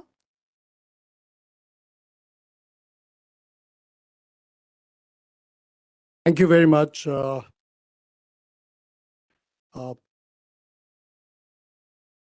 We are going to have a very interesting presentations and a very, I think we have some time for discussions also on a very critical theme of what you generally call non-traditional issues in South Asia. That includes climate, economic issues, gender and energy. And we have 4 presentations today that would be primarily covering 5 or 4 very critical areas that prevail in South Asia today. We have a presentation by Dr. Samind Nilormi. She's from the University of Jahangirnagar in Bangladesh. Then we have a presentation by Professor Dilbadur Raut, Senior Research Fellow in the Asian Development Bank Institute, who essentially comes from Bhutan. And also a presentation by Mr. Anuska Wijasinha. He's with the Center for a Smart Future in Sri Lanka. And finally, a presentation by Dr. John Ang, Managing Director in the Mandalay Technology in Myanmar. Let me start with a small intervention. South Asian countries today together face a kind of a new varieties of what you call is non-traditional security issues or non-traditional issues. And these would vary from what you call natural disasters to cross-border environmental injuries to very scientific issues like gene piracy across the border, right? Then again, very highly security-centric issues like terrorism. You have a tremendous degree of emerging water security, water insecurity discourses. Then, of course, climate change and impact leading to what you call a kind of a large-scale displacement of human beings across South Asia, right? And all these issues are so new to this region that the orthodox variety of regionalism or regional cooperation instruments and processes would actually not address these issues. So it requires some kind of a new regionalism initiative in South Asia to really deal with these issues. And the moment we call new regionalism discourse or a paradigm, one of the things that comes up very clearly, of course, is what you call the role of non-state actors. Non-state actors, going beyond the state. You have several varieties of stakeholders. Say, for example, on hydrodiplomacy, it's no more a cause that has to be totally conducted and carried out by the hardcore professional diplomats alone, because this involves cross-border communities, borderland management of natural resources. You have private stakeholders, you have third-party stakeholders, all kinds of things. So it requires absolutely a new set of paradigm, right? And that would largely deviate from what you call orthodox variety of regionalism, which is basically based on a traditional economic model, primarily focusing on trade, that you move from preferential trading arrangement to free trade, then to a customs union, then to a common market, and finally graduate to what you call economic union. That's the traditional model. So today, I think in this discussion, I was just reading the abstracts by these very distinguished participants. I found that they really talk about it, that we need, and who would take the lead, right? And the country that can really take the lead in terms of discourse, in terms of reorientations, in terms of repositioning South Asia is, of course, a country like India that shares borders with all the South Asian countries, that has the institutions and, of course, the instruments of negotiations also. Therefore, let me invite Dr. Professor Sarmind Nilormi. Sorry, I'm so sorry. Right, from the University of Jahangirnagar, Bangladesh, and she would be primarily speaking on climate change and how Bangladesh looks at it and the entire region. Thank you. floor for you. Thank you. Should I go over Yeah, please, please.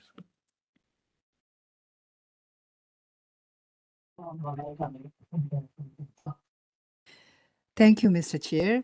I would like to thank MP-IDSA to invite me on this special and very important event. And I would like to thank Ambassador Chinoy for that.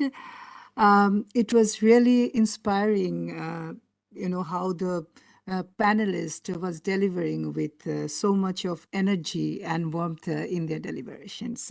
So I very much look forward much more regional cooperation on that.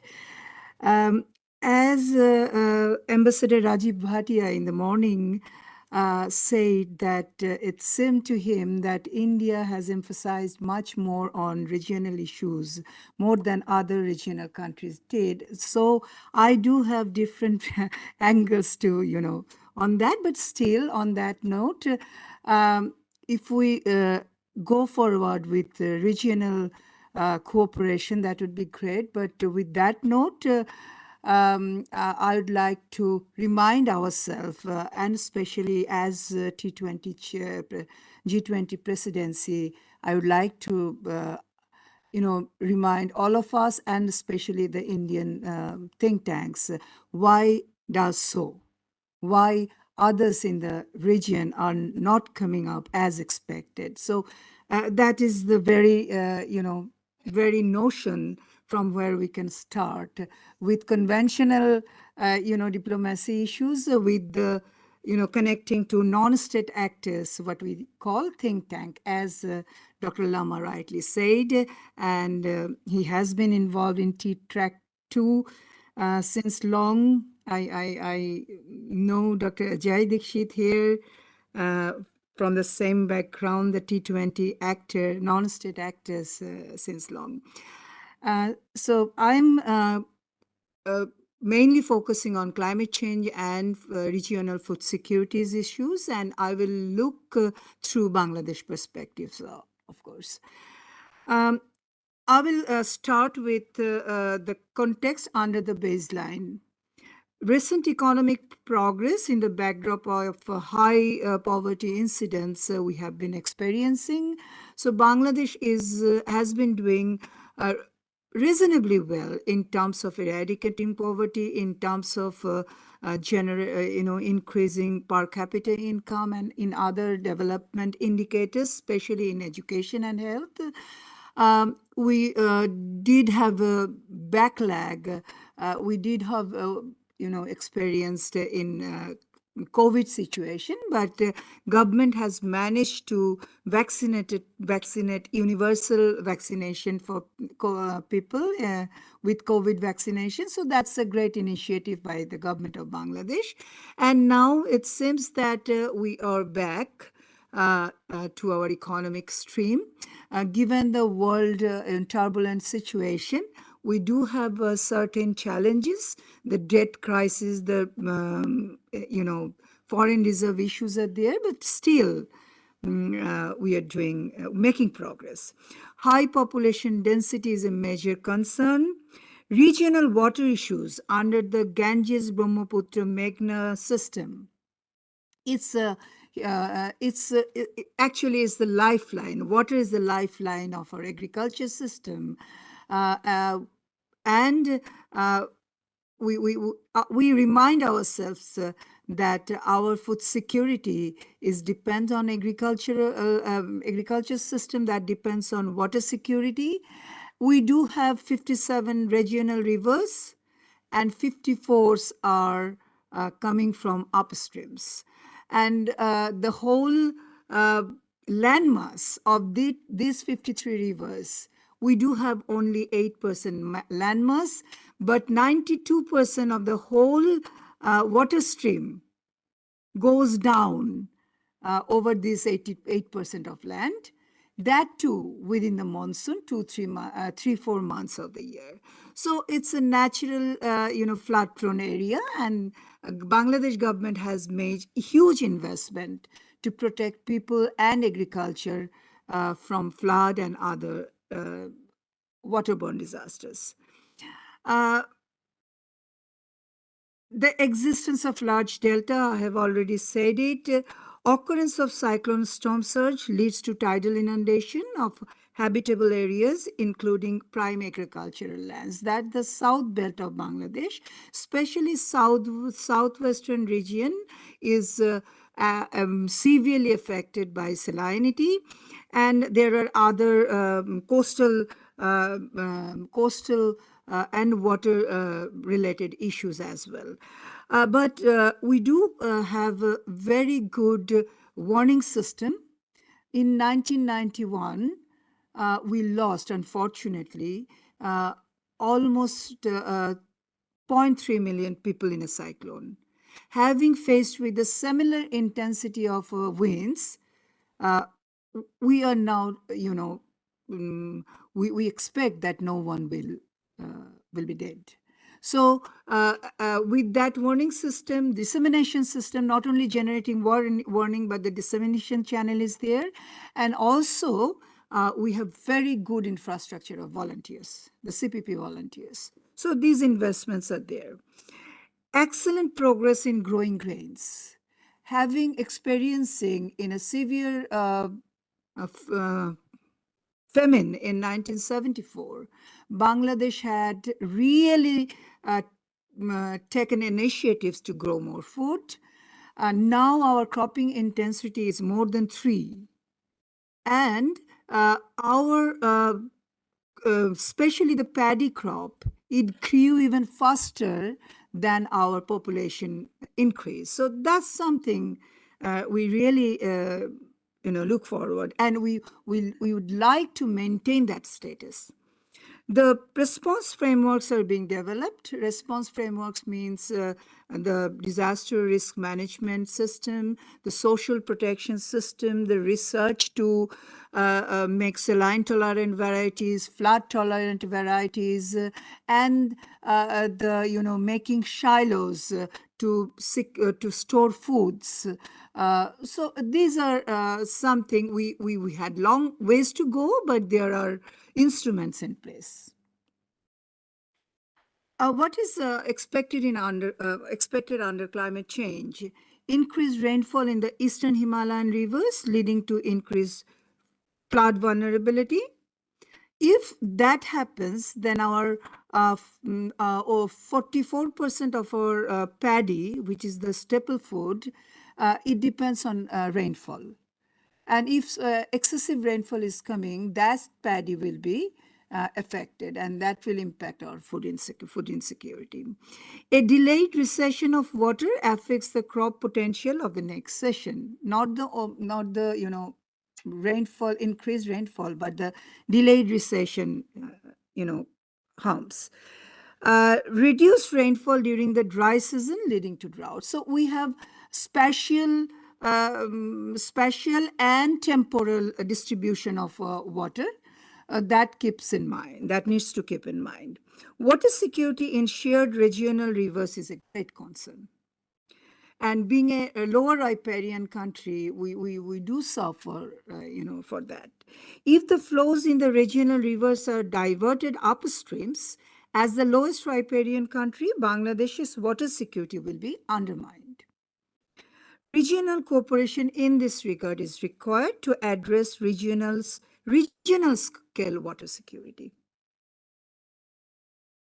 Loss and damage. Our High Commissioner in the morning session, he also mentioned loss and damage fund or like that. Loss and damage has a huge pullover in this conference of the party, in last conference of the party, held in December 22. Loss and damage driven migration under climate change, it can be a potential threat. Change in water cycle and uncertainty in water security under climate change will tend to reduce employment and livelihoods, opportunities particularly of poor and marginalized people, including women. And it is especially true for the coastal belt of Bangladesh. While there is a dearth of trained management level human resources in Bangladesh, there is still on an abundance of employment seekers having extremely low level of skills. Potential lack of gainful employment in rural agriculture scene might lead to large-scale migration of poor people. The critical question is, can the economy grow adequately to offer gainful employment for the lackluster poor? And here I want to notify one thing, that though agriculture sector only brings 14% of our GDP, but the employment, 44% of our employment comes through agriculture. And our entire food security depends on our production, actually. So in Bangladesh, if I have rice on the plate, I think I'm food secured. So having paddy on the plate, having rice on the plate and having paddy in our shilos and market, that secures our food security. It's a cultural practice. So food security has its many dimensions.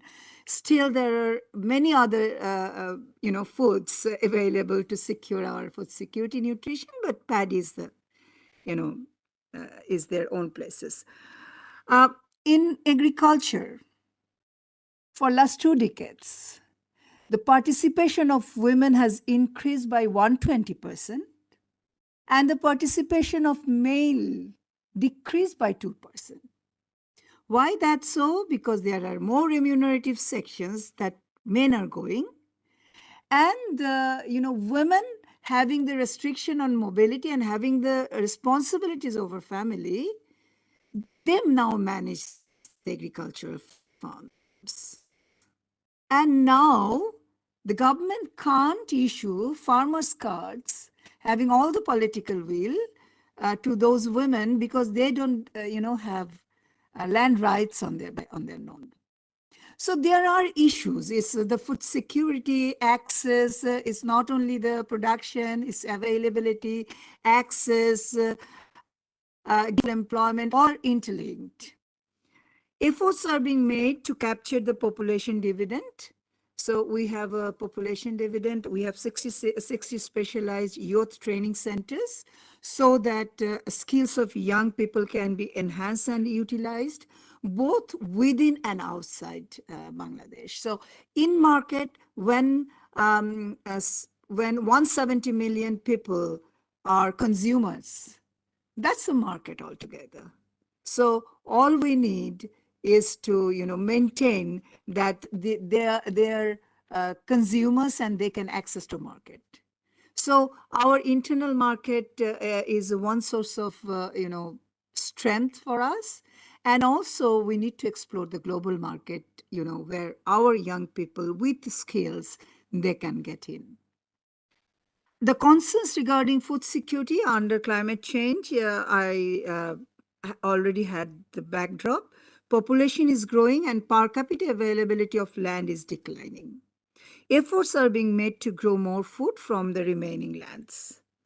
A combination of withdrawal of fresh water from regional rivers in the upstream and increased inundation potential due to sea level rise might lead to salinity increase. There is drinking water insecurity already in the southwestern region. And we had over 5,000 kilometers of embankments. So Bangladesh government has made huge investment to protect their people and their livelihoods from flood and from water storm surges. There is a huge investment, and if we talk about loss and damage, how we can sustain that through our regional cooperation, that is a primary concern for us as well. Water stress and climate change induced adverse impact will result in increased food insecurity. That might have cascading effects. So this is the last slide, take from the panels. Great concern regarding climate change. So South Asia is not a homogeneous entity. In terms of generating emissions, prioritization between mitigation and adaptation. So how do we synergize among the countries, among the South Asian countries? So that's an issue. Loss Person Damage Fund, I don't know whether it is possible, or playing actively at UNFCCC process as active regional actor from LDC Group. We might have regional cooperation on accessing Green Climate Fund or other, financing mechanism, or the specific L&D financing that, that has been architectured, nowadays. That is not yet materialized, but on the process, on the making. Health service architecture. To address universal access to health services, Bangladesh exhibits a success towards universal immunization. But to my knowledge, in South Asian countries, the inequality in accessing health services is a major concern. And digital transformation, from the morning we have been going through, Bangladesh government is also emphasizing on digital transformation. So in terms of addressing climate change, there is no other way but sharing information, climate data at regional level. So the data must be reliable, available, and these data-driven projections must be objectively projected, not the subjective one. That is, I think, a major part of concern. I will end up with just an experience that SARC Meteorological Research Center was stationed in Dhaka. It was resumed in 1995 and closed in 2015. And there, with the continuation of SARC environmental, and there is a center now in Guwahati, India. So there are centers, but whether we share and rely on their credibility, that's an issue. The credibility we need to build on. And as the people of India, in Bangladesh and in South Asian regions, my experience goes that governments are responsive, attentive to some extent. Tap on that and try to, build our concerns, if not in homogeneous way, but also in a manner so that we can move together. Thank you.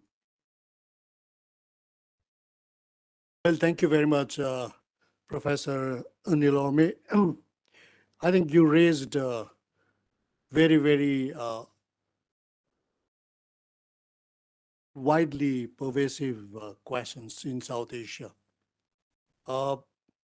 Way back, I think 35 years back, when the SARC process was just initiated, we did two significant reports, the entire SARC Secretariat. One report was on the impact of greenhouse effect. The second report was on natural disaster management in South Asia. And those were very, very forward-looking documents. All the think tanks in South Asia, including SDPI from Pakistan, Center for Science and Environment in India, Bangladesh Institute of Development Economics from Dhaka, they came together. All these top environmental activists and thinkers came together and produced these two significant reports. And one of the fallouts of these reports was to really have a very intact or a very comprehensive food security policy for South Asia. And that actually led to the 1987 SARC Convention on Food Security and later on Food Bank. But over the years, as you rightly mentioned, what we lacked was institutional structure and policy architecture. We could never do something regional in terms of institutions and in terms of policy orientations.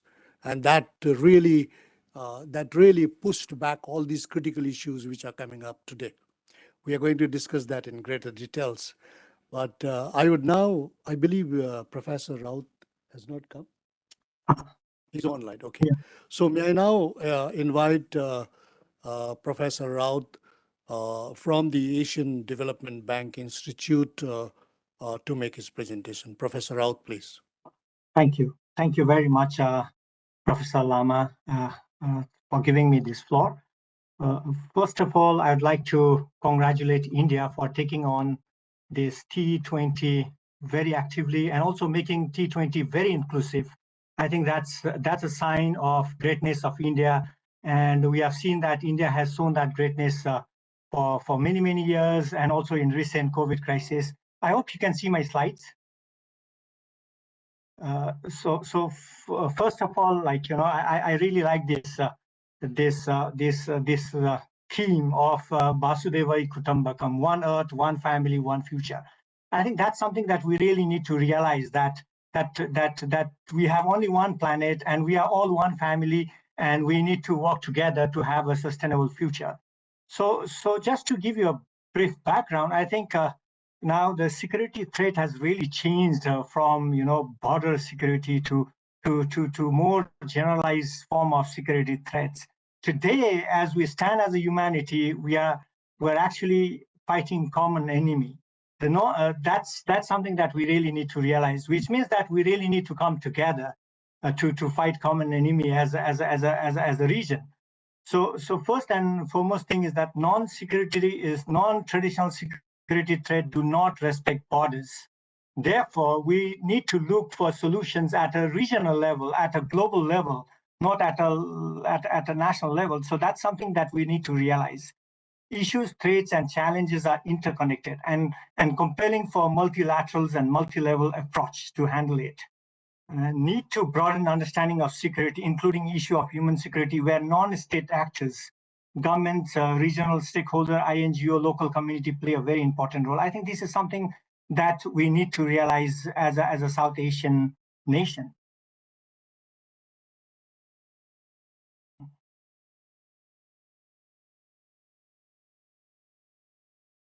The security, non-traditional security, there's wide range of security threats. The ecological, there has been a biodiversity loss in a humongous way. You know, I mean, like, if we continue at the same rate, I think the existence of humanity is threatened. The environmental pollutions that we have, the land degradations. If we continue at the same level of land degradations, by 2050, the entire Earth will not be, you know, cultivable. The water stress, it's tremendous amount of water stress we are facing. And above all, climate change is actually, you know, increasing the threat. If you look at like the flooding in Pakistan, the heat stress that we faced, which shows that it's really like, you know, we need to act quickly and very, very quickly. And the other problem is irregular migrations led by climate change, by instabilities. That's another threat. The spread of infectious disease and pandemic we have seen from COVID, and how we responded to this pandemic. The terrorism and insurgencies is also a kind of non-traditional security that we are facing. The national crimes like drug trafficking, smugglings, and water and food scarcities, and the scarcity of resources such as energy. So these are some of the challenges that we are facing. I really don't want to go to in detail, but I'll explain later when I start explaining Bhutanese component. And this is the figure that I took from Global Risks Report. And if you see today, the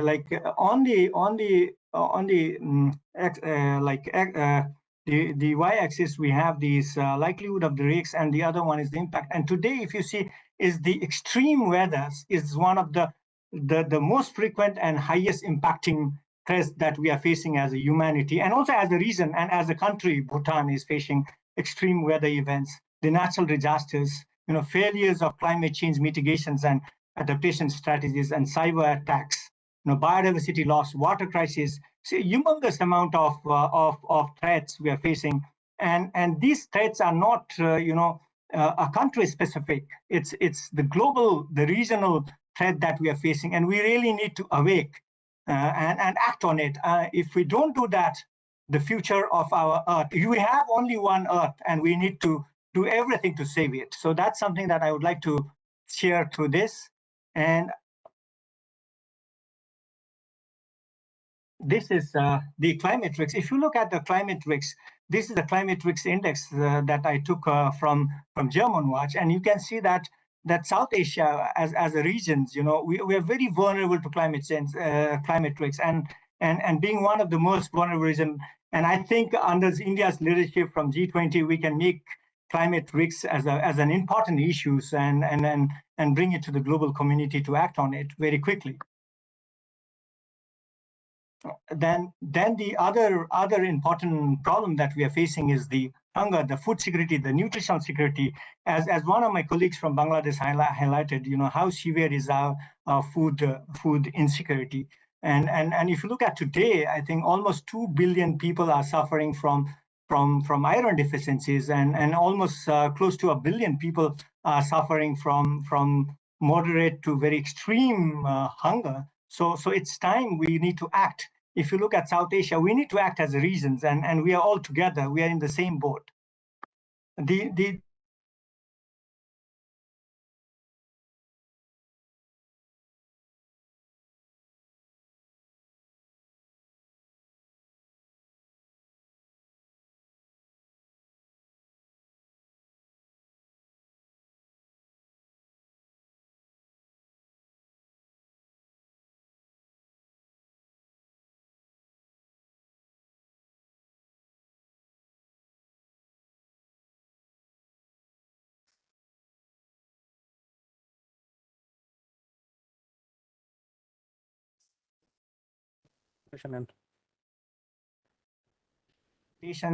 India has been making a very significant effort, and we have seen tremendous progress today in India under the leadership of Prime Minister Modi, and we hope we can continue this and take it forward. And affordable and clean energy, this is something that I really want to emphasize. I think South Asia has a great potential. I just want to give you an example under India-Bhutan cooperations. I think we're very fortunate. We had very far-sighted monarchs who managed to build a very strong relations with India and the regions, and we managed to harness this electricity, and we have very significant Indo-Bhutan hydropower corporations, and it is going a long way forward. So somehow I think the regional cooperation is very important to harness the great potential that we have in hydropower, like clean hydrogens, solar energy, and going away from coal-fired plant to very renewable form of energy. This is on sustainable cities and communities. As you know that moving forward, more than 50% of our populations will be living in the cities. So in South Asia, I think we need to act. And my like Bhutan, where I come from, we are also we are really trying to plan cities well, communities well, so that we can live in harmony with nature. This is very important, and as you know, Ambassador Chinoy also highlighted, Mr. Amitav Kant also highlighted this. I think this is very important. We have to have a responsible production system and responsible consumptions, and if you look at South Asia, I think we are doing fairly well, and I think we can do much better as a region. So this is something that we also need to push this agenda in other parts of the world. The next is life on water. I think that's where I think biodiversity loss is. We are talking about biodiversity loss underwater, so we need to also act on it. The other one is life on land, the biodiversity. If you look at Bhutan, we are a small country, we have made significant progress. I think we are only one country with one of few countries with net zero carbon emissions, but our net zero carbon emissions is too small to make any impact. So biodiversity loss in the Himalayan regions and also across the regions is very high. We really need to do something about it. I think G20 India will be able to push this issue forward in a greater way. And last but not least, and this is what I want to strongly emphasize, the only solutions for fighting this common enemy is partnership for sustainable development. And we have examples where India and Bhutan had worked very closely, and managed to act in the common interest of the regions as well as of both the countries. The last point that I want to mention is that like for Bhutan, like we are a very small country, we are landlocked, we have low resources, and given that we are only 1 million, so our cultural and value system is threatened. So that's why like Bhutan has to tread this path very, very carefully to achieve economic prosperity without compromising with the environment, cultures, and the value system. And the only way is collaborations and cooperations. And we have seen that from India's leadership, and we look forward to that. Thank you very much. Thank you very much, Professor Raut. I think you raised very, very significant issues as far as the mountain ecology is concerned. One of the issues that is widely discussed in the mountain areas, including Western, Central, and Eastern Himalayas, and that of course includes Bhutan, Nepal, and Myanmar, is of course a phenomenon of gene piracy. We have seen over the last 2 decades or so, large number of our, rich genetic pools would be surreptitiously smuggled into a country like China, manipulate these genes, right, and re-export seeds of such kind of varieties that would actually totally dislocate the entire mountain agriculture heritage. And the moment you dislocate the heritage means you have a large-scale shift of population from the highlands to the lowlands. And when that really happens, you tend to lose, the nation tend to lose the first ring of national security, that is the human security and the human beings in the mountain areas. And that brings us several questions related to a phenomenon known as phenology, where you have absolutely new varieties of plants in the mountain areas. Many would say it is because of climate change, but to what extent it is manipulated from across the border, right? You have different varieties of phenomenons like warm winters, right? Drying springs, unprecedented in the mountain areas, particularly in a country like Bhutan, in states like Sikkim, Arunachal Pradesh, to a large extent in Uttarakhand and Kashmir and Nepal, of course. I think whereas these kind of discourses, which are widely happening, which are supposed to be the key dangers in the mountain areas, these discourses are not captured in the mainstream, what you call it, scientific and mainstream academic discourses. And I find when I travel to the mountains and come back, I find institutions, particularly in the mainlands, right? In a place like Delhi, Calcutta, Madras, even in Kathmandu, are not really catching up what is really happening. And that really, and no country can really resolve it single-handedly. It has to have a very constant, very well thought out scientific check mechanism or resolution mechanism. So thank you, Professor Raut, for raising these issues, because this has much, much larger implications for the mountain areas and what you call the lowlands of mountain areas.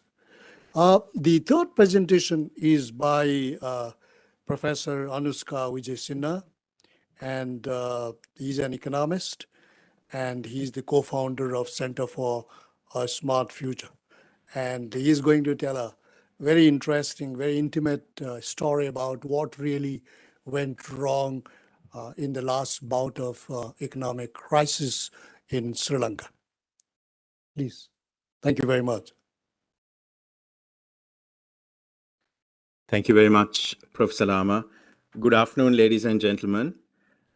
Sri Lanka was frequently mentioned during the course of today. I wish it was in the context of Sri Lanka winning the ODI series against India, but sadly not.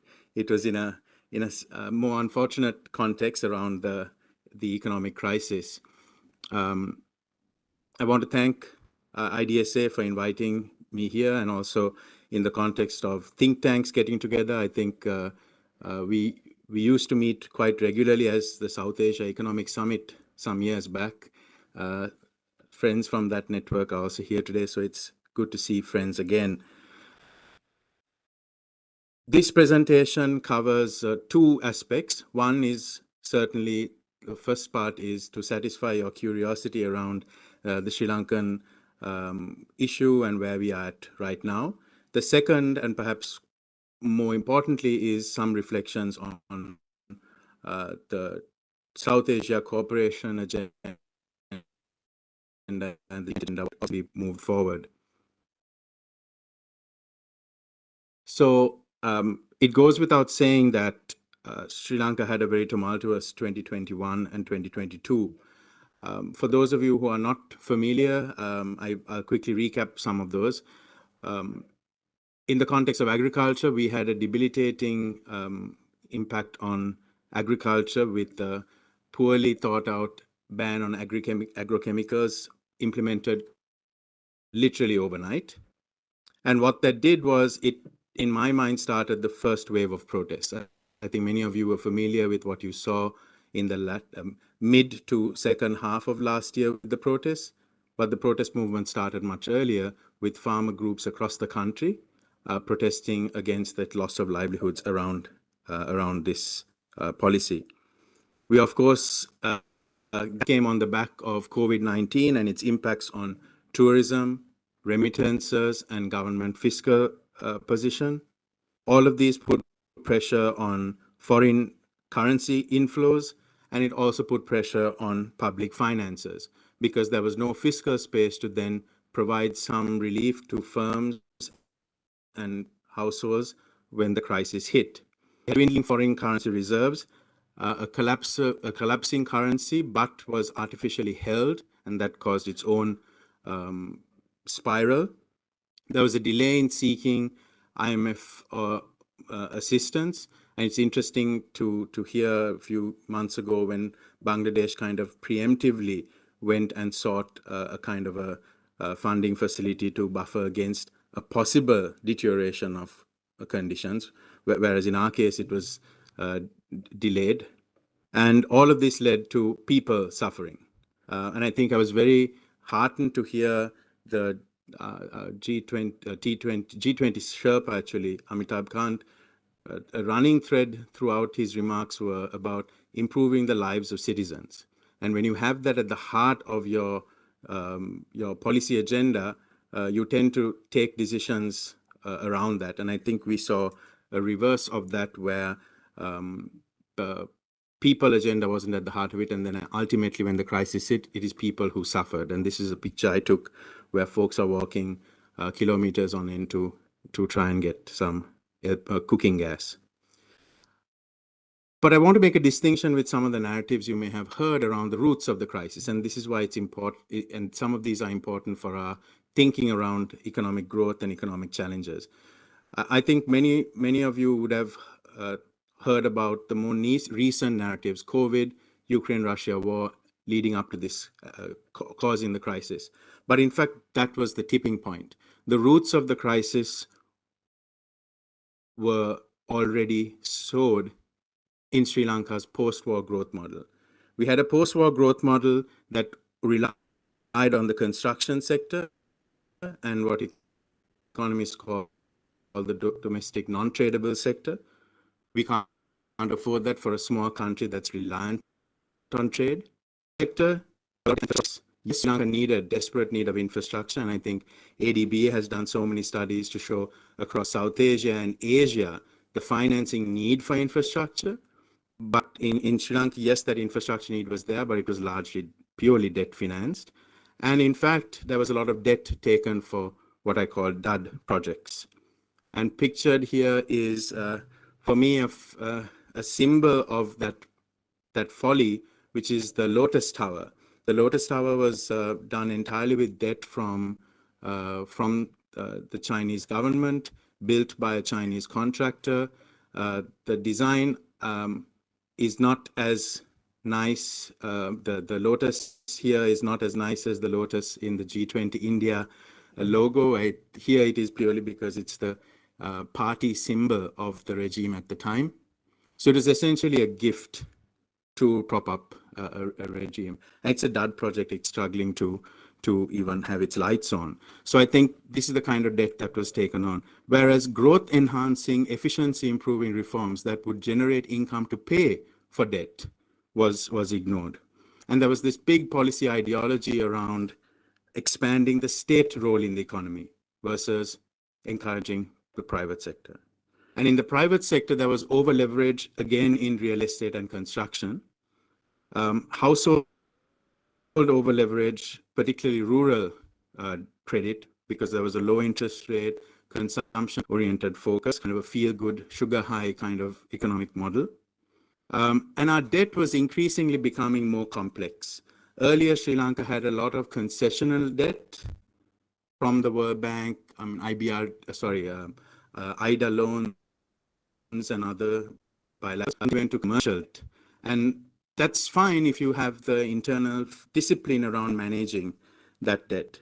So I like to use this example, kind of analogy that debt is not bad. If you're a businessman, you have to take on debt. But you take on debt to expand your business, invest in new machines, and support the streams of income that go to pay that debt. Versus a businessman taking on debt to buy himself the latest luxury watch and forgetting about why debt was taken in the first place.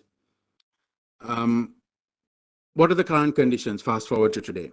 Inflation is moderating, but still is over 60% year on year. Imagine consumer inflation at 60% year on year. Poverty has risen. Sri Lanka was doing really well on poverty reduction, actually, but it's risen from 13% to 25% over the last year. Sri Lanka was doing well on food security. Households were, eating well. Nutrition was good across the country. But now about 6.2 million are classified as moderately acute insecure. The economy has shrunk 9% in 2022 and is forecast to shrink 4.3% this year. Fuel availability is available widely, but it's tightly rationed. So when thinking of digital transformation, we now have a QR code-based app for fuel rations. I get 20 liters a week. So digitization has streamlined the ration process, but it's still a ration of 20 liters a week. And now, because of the consolidation efforts, there's severe fiscal tightening, higher taxes, and cuts to spending as part of signing up to an IMF program. What's the emerging context then, moving from here?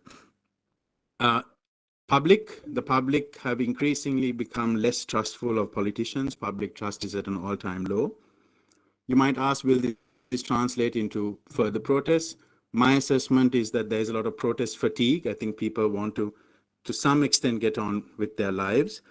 But there's also a heightened sense of vigilance by the people towards politicians, towards public finances. There's a greater interest in transparency around public finance, a great interest in parliamentary oversight committees that are looking into finance. We've never seen this kind of vigilance and interest before. Economic reforms, several are being rolled out, but and will have significant medium-term benefits if they can be done. Political reforms, however, which in my mind were a big part of what led to the crisis, are a bit slower and may not actually all happen. We have potential local government elections that will come in early part of this year, and that, in my mind, could impact the reform program. But amidst all of this, I think the big question is, beyond the current stabilization, what happens next? Jobs have to be created, incomes have to be made. So what happens to growth is the big question now. And I just want to highlight some of these where there's certainly people raising questions about that accountability around economic governance and accountability around debt and aid even moving forward.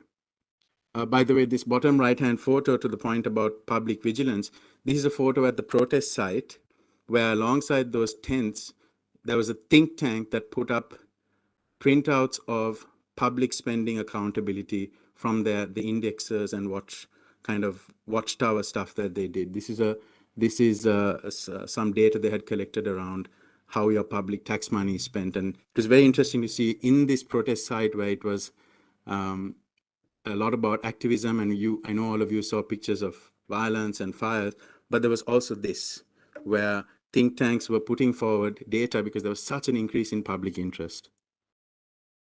Moving on from that to some cautionary tales for others, and I've only picked out a few because of my own areas of interest. I mentioned about the flawed growth model, and I think the message to other developing countries would be watch out when your economic growth model is deteriorating. Debt, on the left-hand side, I've showed debt servicing as a share of export earnings. Again, debt in and of itself is not a bad thing, but when your debt servicing is rising more than the export income, that's when you're in trouble, and you can see how that sharply increased. On the right-hand side is not a good picture for an economy reliant on international trade, because trade formed smaller and smaller part of our economy. Trade to GDP started declining. So we were trading less with the world and relying more on domestic non-tradables like construction.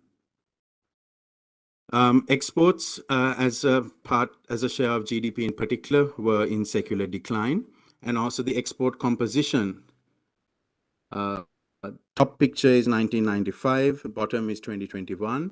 You can see just by looking at the colors which denote the sectors, very little diversification of the economy, still largely in apparel, which is the dark blue segments you see. And finally, around FDI, I think we like non-debt creating inflows like foreign direct investment rather than loans. So, but unfortunately, Sri Lanka wasn't doing too well on FDI. But particularly at the bottom right, you see manufacturing FDI, which is in red, in decline, whereas FDI in domestic non-tradables like housing, mixed property development, shopping and office complexes were sharply rising, of course, until that crashed towards the end. And finally, all of this meant that there was an over-reliance on trade taxes for revenue rather than direct taxes. And this point about greater protectionism, Sri Lanka has about so many different para-tariffs, which are not your customs import duty, cess, PAL, and this had been engineered to not only collect revenue, in part was that, but also to drive trade protection. I've put these links up. I hope it can be shared a little bit. If you want, I won't spend any more time on the Sri Lanka piece. Something I wrote on in the Diplomat around China's role, and something I wrote for ORF. I put the links there. I hope it can be shared. I want to move on to this final part, which is about reflections and wider implications. For national stakeholders first, I think what the Sri Lanka story tells us is that public dissatisfaction with policy missteps, macro mismanagement can quickly deteriorate into chaos if it's not nipped in the bud early. Don't assume that kind of things will work itself out. The other is not having the fiscal buffer. So not developing the fiscal buffers in the good times can severely hurt in the bad times, because you have no fiscal space to provide your people with a buffer. And even then, doing those kind of targeting, we heard about the Aadhaar scheme being able to target 600 different types of welfare payments going straight into the bank account. Those things need to be done in the good times. Now Sri Lanka is trying to do some of those. It becomes harder when everybody needs money. It makes it very hard to go to the population and say, actually, we're going to start targeting now. But I think I want to focus a little bit on more than the national stakeholders, some thoughts around the G20 or global agenda. This has already been highlighted before, this point about a new architecture around finance. And I want to specify that I think we need to think about it particularly for middle-income countries. We know that there is a G20 common framework beyond the debt suspension initiative, but that still focuses largely on low-income countries. we still, in my mind, don't have a proper resolution framework, a response framework in times of financial and macro distress for middle-income countries, be it low or upper middle income. We're kind of lost in no man's land. You're not eligible for really concessional assistance, neither are you developed enough to access those kind of commercial findings. So I think this gap needs to be addressed going beyond the G20 common framework as it is now to really think about a new architecture. This is also because middle-income countries increasingly have not just bilateral, not just Paris Club debt, not just other non-Paris Club bilateral debt, but increasingly commercial creditors.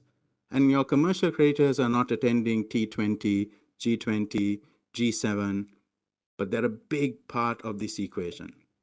And I think we still don't have a framework in which to incorporate them into the table and get them to think beyond just that sovereign bond issue that they subscribe for at 5%. The other issue that's coming up now, I think, is it's not just about debt distress and finding, swap lines or other pure cash assistance. It's also about what about the link between a debt crisis and political reform? For instance, how can you ask countries to come together? I think this was alluded to earlier.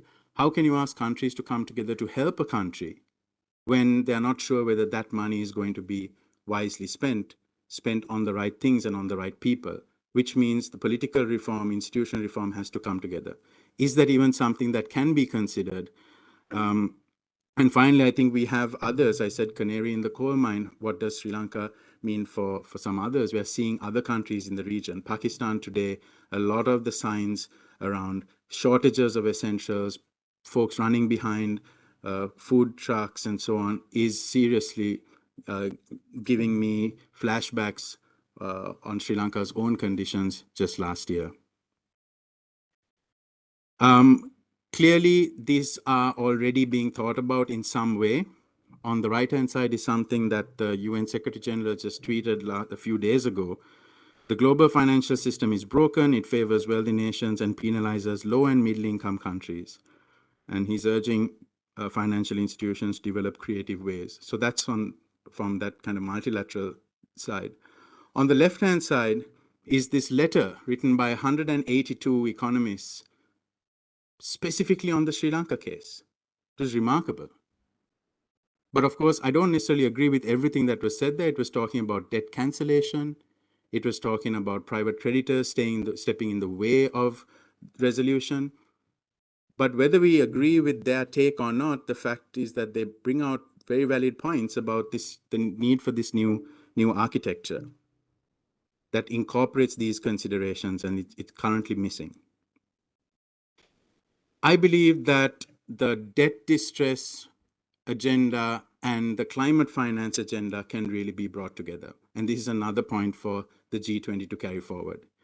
In our think tank, we've just launched a series called Nature in Public Finance. It's a knowledge platform because countries like Sri Lanka want to tap into these new green financing, want to tap into nature-based financing, but we know very little about it.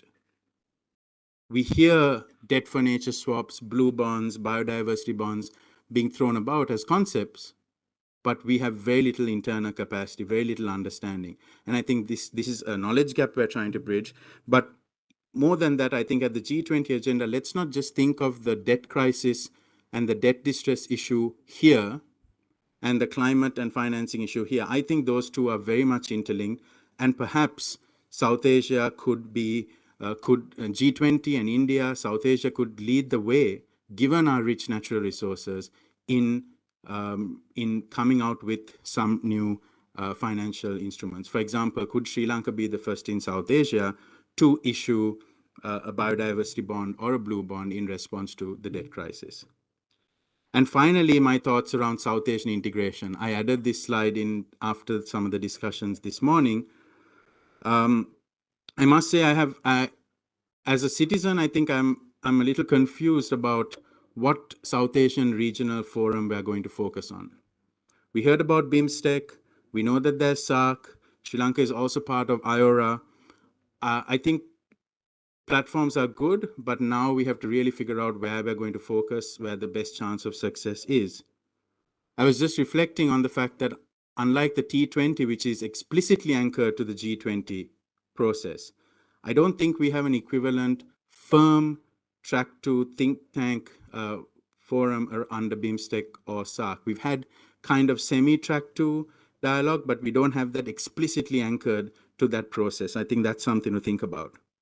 Another is the G20 is issue and thematic driven. I think we need to take that approach in South Asia, where in order to put aside some of these long-standing issues, we just say, let's take one or two critical themes that matter to us and move forward, drive them forward with implementation, perhaps to avoid agenda creep. I think it's nice to have all of the BIMSTEC agendas, all of the SARC agendas being talked about at all of the summits. But given the track record and not having achieved enough, I think it's time for us to rethink this and say, we're not very good at 15 things on the agenda. Let's pick one or two and really make an impact, use the goodwill built on that to then move to the next one. Thank you. You're finished? Yes, thank you very much. I apologize, I went over time. Thanks. Well, thank you very much. Very interesting presentations, bringing local, national, regional, and global issues. I think we'll have to wind it up by around maximum 10 minutes. Yeah, I was given someone wrote we should conclude it by 4 o'clock. No, sorry. So we straight away go to Dr. John Ng he's the Managing Director in Mandalay Technology Institute. Please make your presentations. I think you have 10 minutes more to finish. Yeah, please. I can do it shorter then. Okay, thank you very much for inviting me to be here in the midst of the great minds, think tanks, communities from Southeast Asia, South Asia.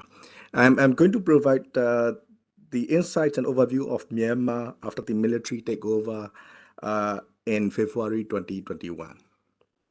So Myanmar at the crossroads and implications for India, South Asia, and G20.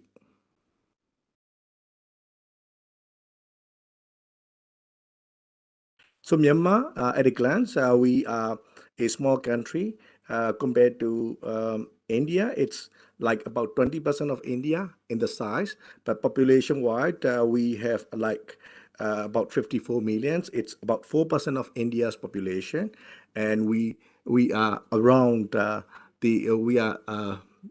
in between India and China and Southeast Asia.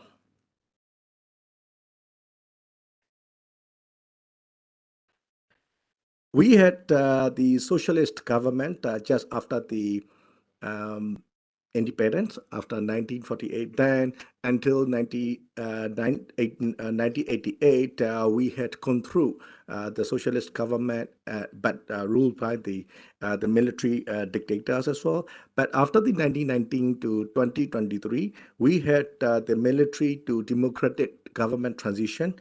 And then we had semi-military, but semi-military but civilian government. And then later we had the democratic government. And then now we came back to the military administration after the 1st February 2021.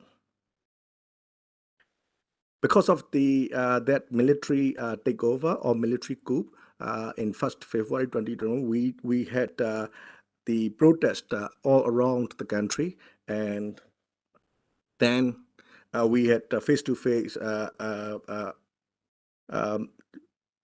meetings, face-to-face fights between the army and also the police and the people. And now it becomes very hostile, and then we had thousands of people killed. Then in April 2021, ASEAN leaders announced 5 points consensus, an immediate end to the violence, dialogue among the all parties, a special envoy to Myanmar, humanitarian assistance by ASEAN, and the special envoy to meet with all parties. But until now, they are not fulfilled yet. And there is an official argument from the military administration that 5 points consensus was not agreed by the Myanmar